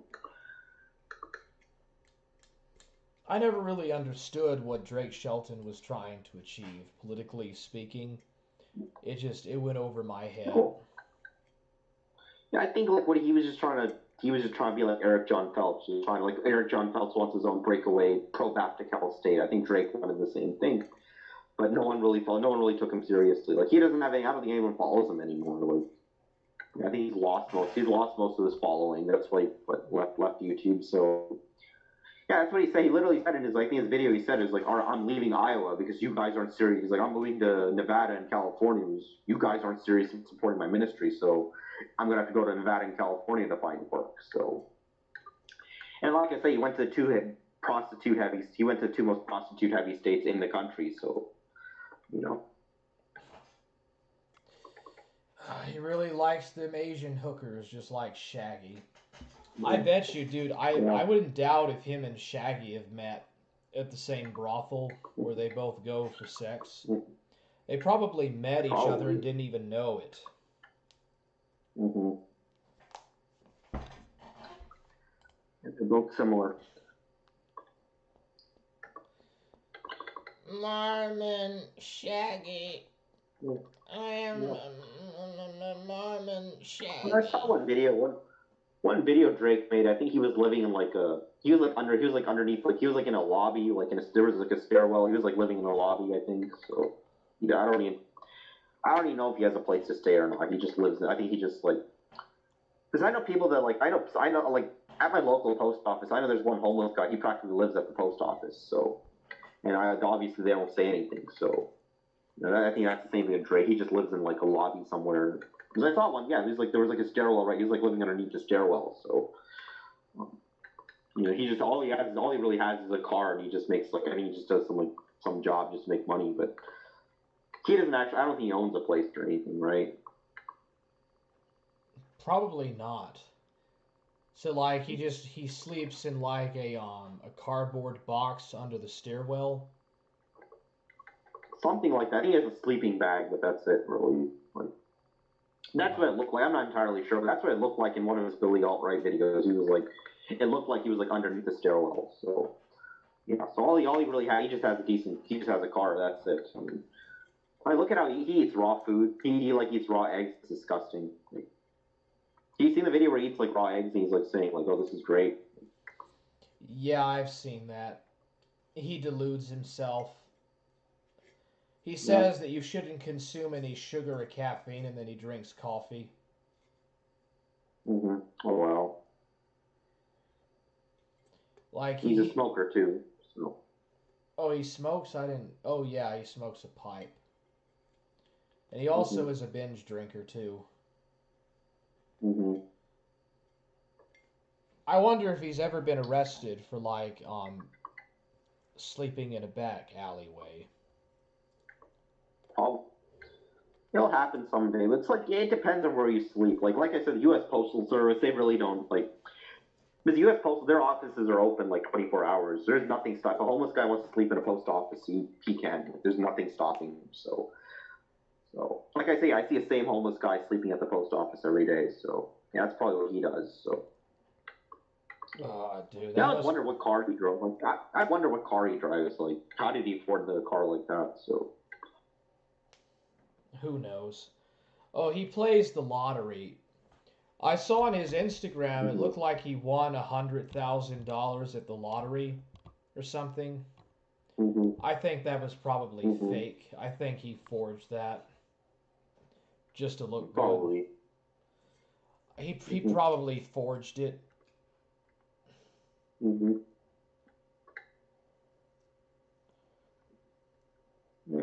You're much better than him, dude. Like,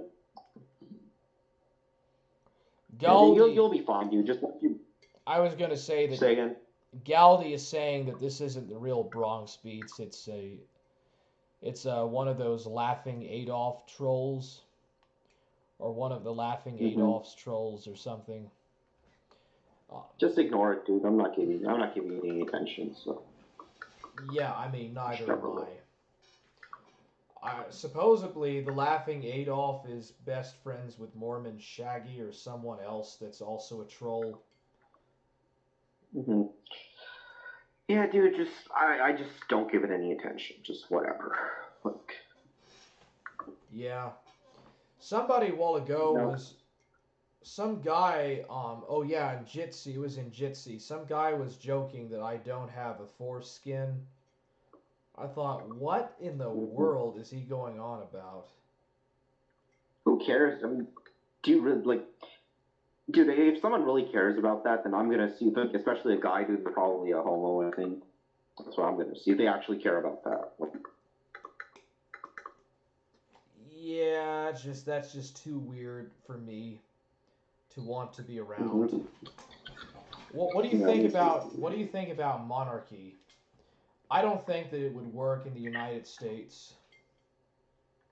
Well, there's no royal. I mean, like, see, when George Washington, like, after he won the war, he was actually offered to be a king, but he said, no, I don't want that. So it's like, yeah, probably because America's like such a new country, doesn't have like an ancient history, so it probably wouldn't work. Like, it worked in Russia and Germany, but it won't work in America because America doesn't have like the ancient history or like America's always been multicultural and a melting pot, so it's never gonna work. So. No. And don't forget that, like, in the War of 1812, all of the British resident aliens or whatever that were not American citizens, they were all locked up. Their property and money was confiscated, and they were put up in detention camps. It was a lot like what happened to the Germans in World War I and the Japanese in World War II.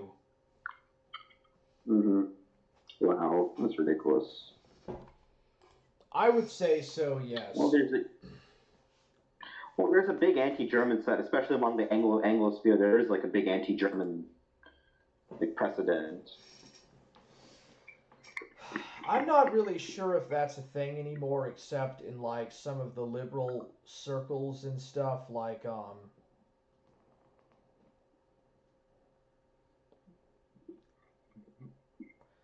a lot of that was from World War One, actually. Because the Germans were seen as naturally authoritarian, and couldn't really have a democracy.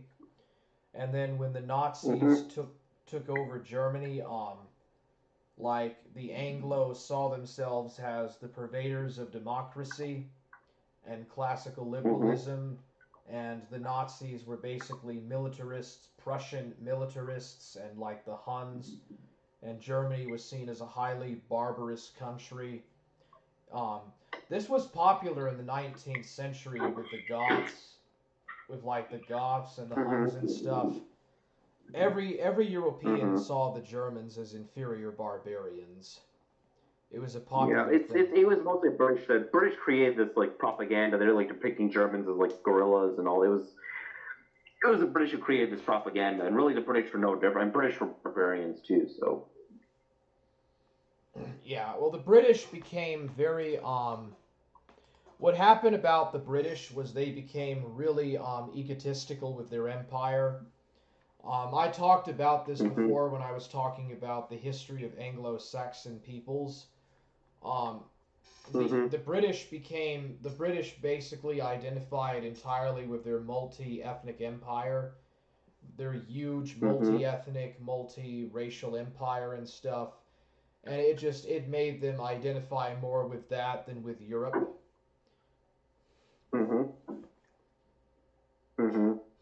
I see. Yeah. Well, that's why the British went into World War I to defend their empire. They felt the Germans were going to be a threat to the seas and to their empire and to their trade networks. It was just basically really about commerce. They probably like the assassination of the Archduke Franz Ferdinand. It was probably done by British intelligence, not by a Serbian terrorist group like they always claim. So.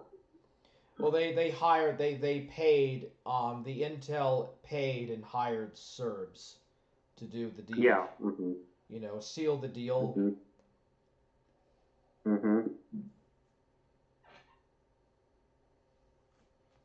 And World War II was not really to fight anti-Semitism or prevent the Holocaust. World War II was just basically preserving the status quo of the Treaty of Versailles. Pretty much. The British were not even committed to fighting Hitler. The British did not want to fight Hitler. They wanted to do everything. Neither did America. They wanted to do everything in their power to keep Hitler as a bastion to communism. If Hitler had only invaded countries in Eastern Europe, the French and the British would have done absolutely nothing. They would have turned their backs and ignored it. They were only concerned about how much of a threat the Nazis were in Western Europe alone, and just that. Yeah, pretty much. But there was actually like, what was his name? Lord Salisbury? He almost became prime minister. He basically, what he wanted was, he wanted to maintain capitalism in Great Britain. Oh, hold on, never mind. He just wanted to keep Britain basically free and capitalist run, or like just mainly free and liberal, and let the fascists duke it out with the communists, and let them just kill each other in cold blood. In some just cold, bloody thing, and just kind of stay out of Europe. Winston Churchill talked a lot about how much he just basically wanted to keep Britain out of the war. Or like, you know, in some way minimize the war and keep the cost down. But Churchill eventually, like, he changed his mind after some secret cabinet meetings and decided that Hitler would turn Britain into a slave state. And he had to be like the voice of the lion. And he had to persevere and keep war morale up. And it actually worked. In spite of the Blitz, it actually worked. So the British were basically they were basically goofed. It was it was just a goof. The American and British public were lied to.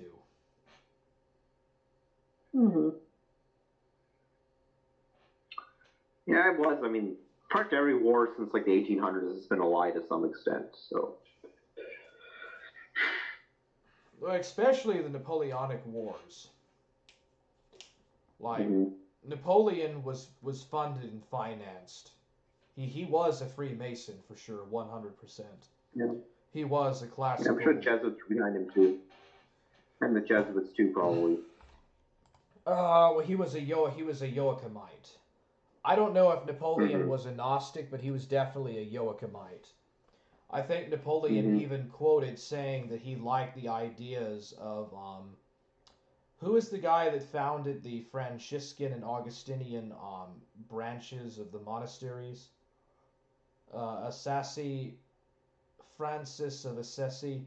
Napoleon quoted one of those medieval monks and said that he was inspired a lot by them. So, what the Jacobins, here's what the Jacobins were really all about.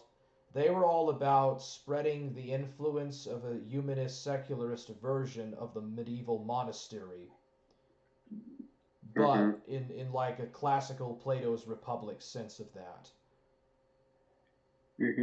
That's what they were trying to do. You do know about those reductions in Bolivia, those Araguayan reductions. Yeah, I'm somewhat familiar with it. So. That was basically the forerunner of socialism. The Jesuits had those Araguayan reductions in the 1700s that they ran. And they basically, they ran that like a communist or socialist country or whatever.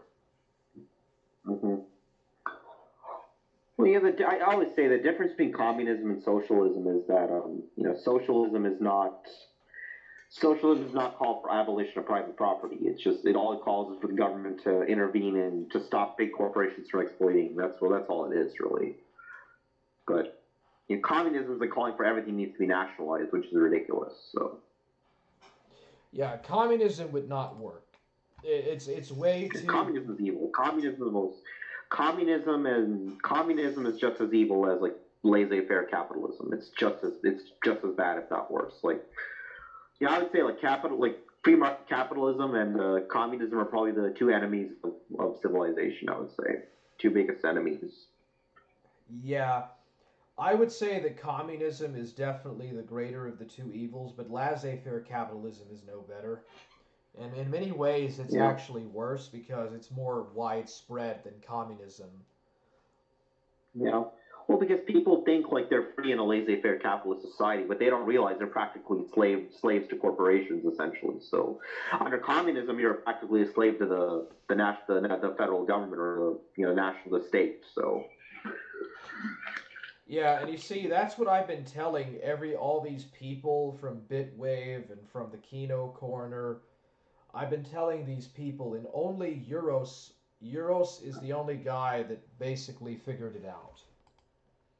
He's the guy from Australia that runs the Kino Corner, and he understands this. And that's just what I've been telling them. Laissez-faire capitalism is not a free system. It's a system of corporate control. Yeah, exactly. People had more freedom under the feudal system than they do under corporations. Yeah.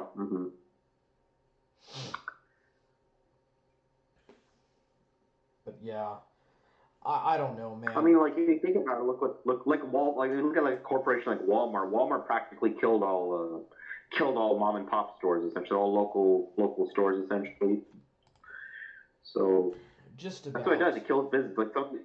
Like these big corporations develop a monopoly and they kill all business. Like there's look at the tech industry. Look, there's practically no competition with like Google and Amazon and Facebook. They all have a monopoly, and that's one thing. That's when the government needs to intervene and make sure, like what they did to Standard Oil the Standard Oil Company was the only oil company in the 1800s and early 1900s. The government realized that this company has a monopoly, so they decide, all right, we're breaking it up. They broke it up into like several That's why we have like different oil companies like Exxon, Marathon Oil, or Chevron.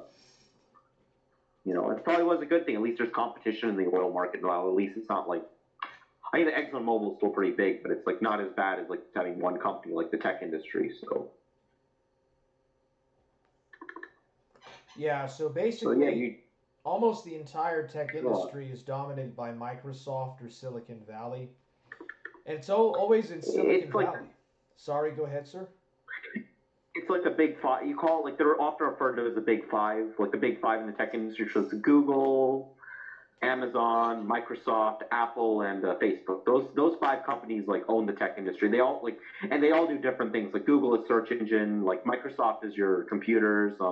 Apple is also computers and phones, and then Facebook is social media, and Amazon's online shopping. So it's like they control all. Like there's no competition to Amazon. Like the closest competition to Amazon is eBay, and eBay only sells used products, so it's not even competition. So it's like Amazon really has no comp. Same with Facebook. I mean, Facebook owns Instagram and WhatsApp, so they pretty much own all social media. Google owns all the search engines are on searches. Most searches are done by Google. So Microsoft and Apple, it's only PC and Mac. There's no third option. So it's like. Yeah, dude, we have to break these corporations down. They have to be broken down into 200, at least 200 different organizations or something. Yeah. But isn't this about the same in Japan? Say again? Japan is basically like state capitalism or state-run capitalism. It's really no. Well, they still have free market. I would say China is probably state-run capitalism. Like pretty much all Chinese corporations, all like the Chinese automobile and their oil drilling companies are owned by the government. Like I think the biggest automobile company, SAIC, is owned by the Chinese government. So that's probably more state capitalism. Like China's far from communist now. Like people believe China's communist, they're far from it because they do have corporations that they're all mostly government owned. So yeah, Japan I would say is probably more free market. I mean, like Japan has a lot of like free companies. Like there's a Toyota, Honda, Sony. Trying to think what else is from Japan. Nintendo. Isn't Japan less corporate than the United States and Canada is? I'm pretty sure it is. It's more free market. Probably, because they do have like Japan does have like their government probably does like regulate a lot of it. So, because as far as I know, Japan is like has one of the highest. The happiness rate in Japan is really high. Like people really people are pretty satisfied living there. I guess it's because like there's probably good progressive income tax, everything's equally distributed, and there are probably good labor laws there too. So.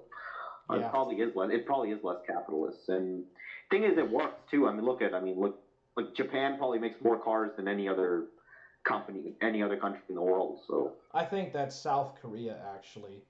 South Korea has the freest economy in the world. Mm-hmm. Oh, really? I think so. Yeah, Japan has been stagnant for a long time, but it's about the same. If you look at, I mean, look at the video game industry. It's just Sony and Nintendo. Like the other one's Microsoft, but Sony and Nintendo are both Japanese. The automobile industry, Toyota, Honda, Nissan, Subaru, Mitsubishi, Mazda, they're all. It's funny how they go to southern states like Tennessee and Arkansas to open up their auto plants because there's no trade unions or nothing like in Japan. There's no trade unions in the South.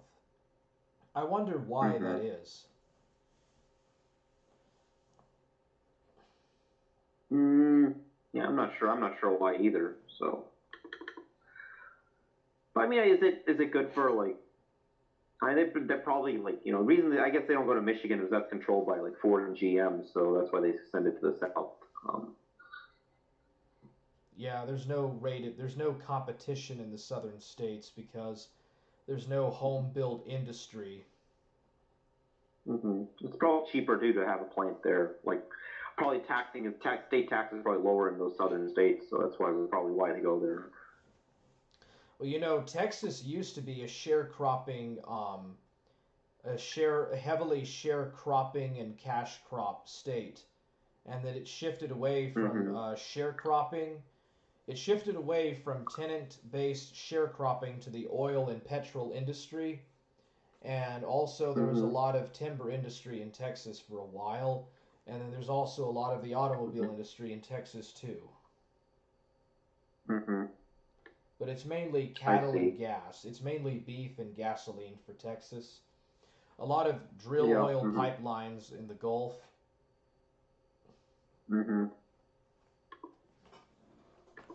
I see. Yeah, I know ExxonMobil, they have a lot of like oil refineries in Texas. So does Shell Oil. So Yeah, it's like they drill and they refine. Like a lot of the refineries are in Texas. Like I think Texas has more refineries than any other state. Like where you like try to, there's, oil when you drill it out, it's still dirty, so you like have to like heat it up and then let it evaporate, and then you get like pure like diesel and gasoline and kerosene. So. Something like that. I thought it was Alaska that had the most oil refineries. Maybe you're right. They have a lot of drilling in Alaska, but I think Alaska does have a lot of environmental, like a lot of the land is owned by the federal government, and they don't allow any refining. So okay, it is Texas does have the most stuff. Yeah, Texas has the most. Yeah, Texas, New Mexico,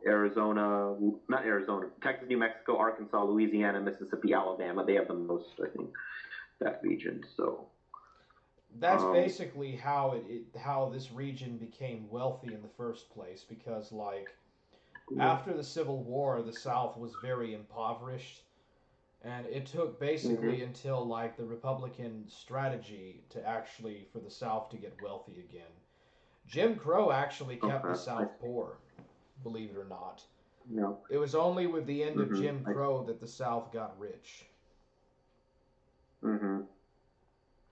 Well, I don't think oil drilling is a bad thing. It should not be done. Like, I just think it should not be done in like national parks, like a place like Yellowstone or like what's the national park in Utah? I forget what it's called, like Yosemite. Like, as long as it doesn't destroy the environment, as long as you're not drilling like an environmentally like a beautiful, like some beautiful landscape, I think oil drilling is fine. I think it should be done in such a way that's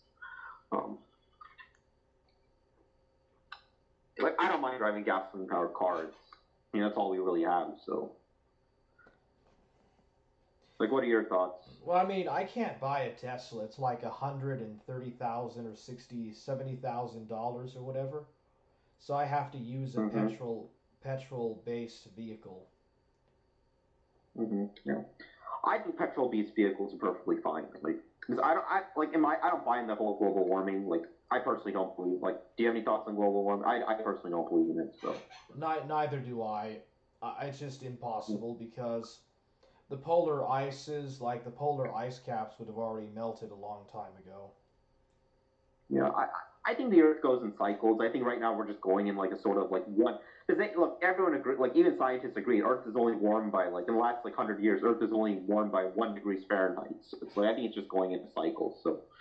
Probably next 100 years, the polar ice will expand. It does expand and contract like a heartbeat. It does expand and contract over the years. Like, like we had ice ages. So, we might go into another ice age maybe later on. So, it also depends on the output of the sun. Sometimes the sun goes into like a quiet mode, like where it doesn't like emit as much radiation. So, that's why I'm not like I don't believe in abolishing like the oil or coal industry. It's just I think water pollution is far more serious than global warming, like regulating like CO2.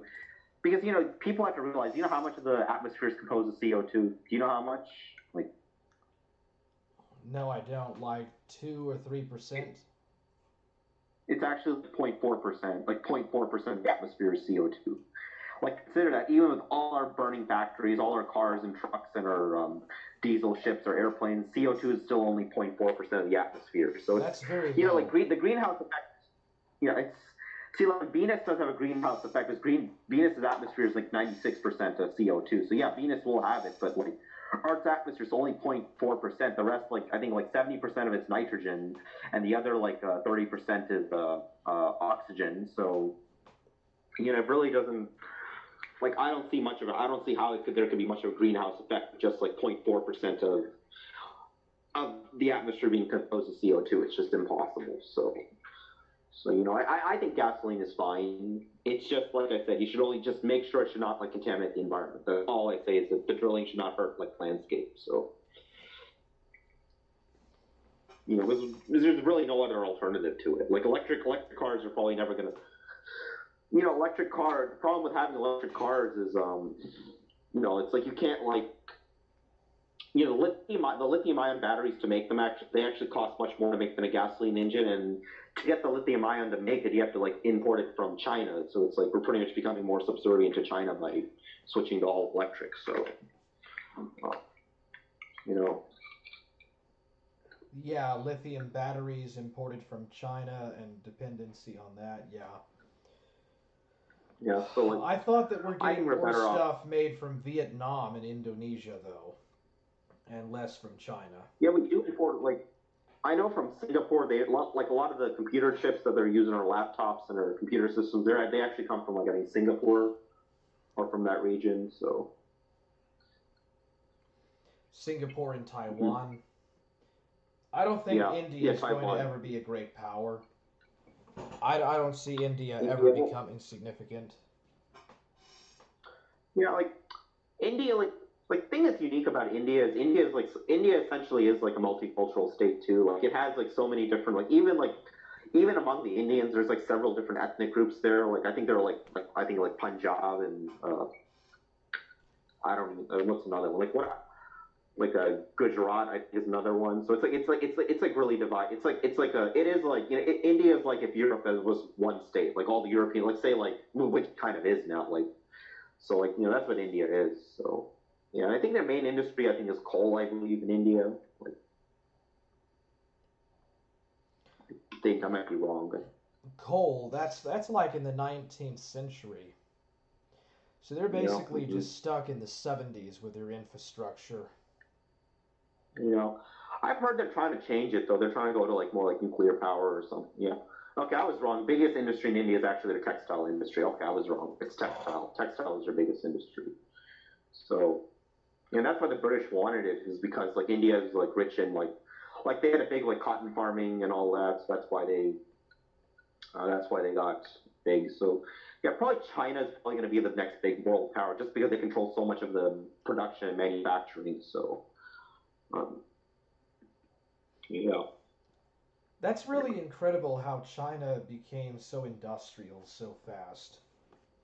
Well, this is another fault of American capitalism, because what happened was after Nixon, so like I think Richard Nixon, a Republican capitalist, what he did was he like a normalized relations with China. He started this free trade agreement with them. So like essentially there was no like tariffs or on their products or anything. He said, all right, let's have free trade. And because of this free trade, like all these like American corporations, they said, hey, let's make our products in China. We can make them cheaper there. So that's why like all production moved there. And that essentially made us subservient to China. So yeah, that's another fault of free market, laissez-faire capitalism. Another fault of that.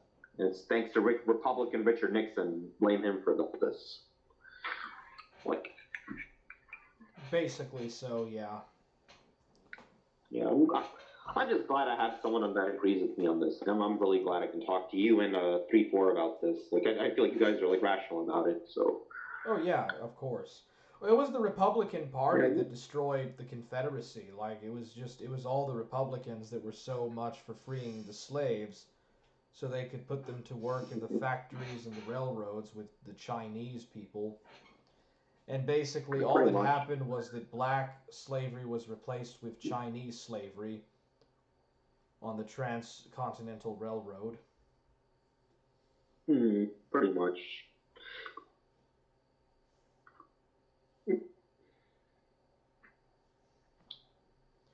I guess it's probably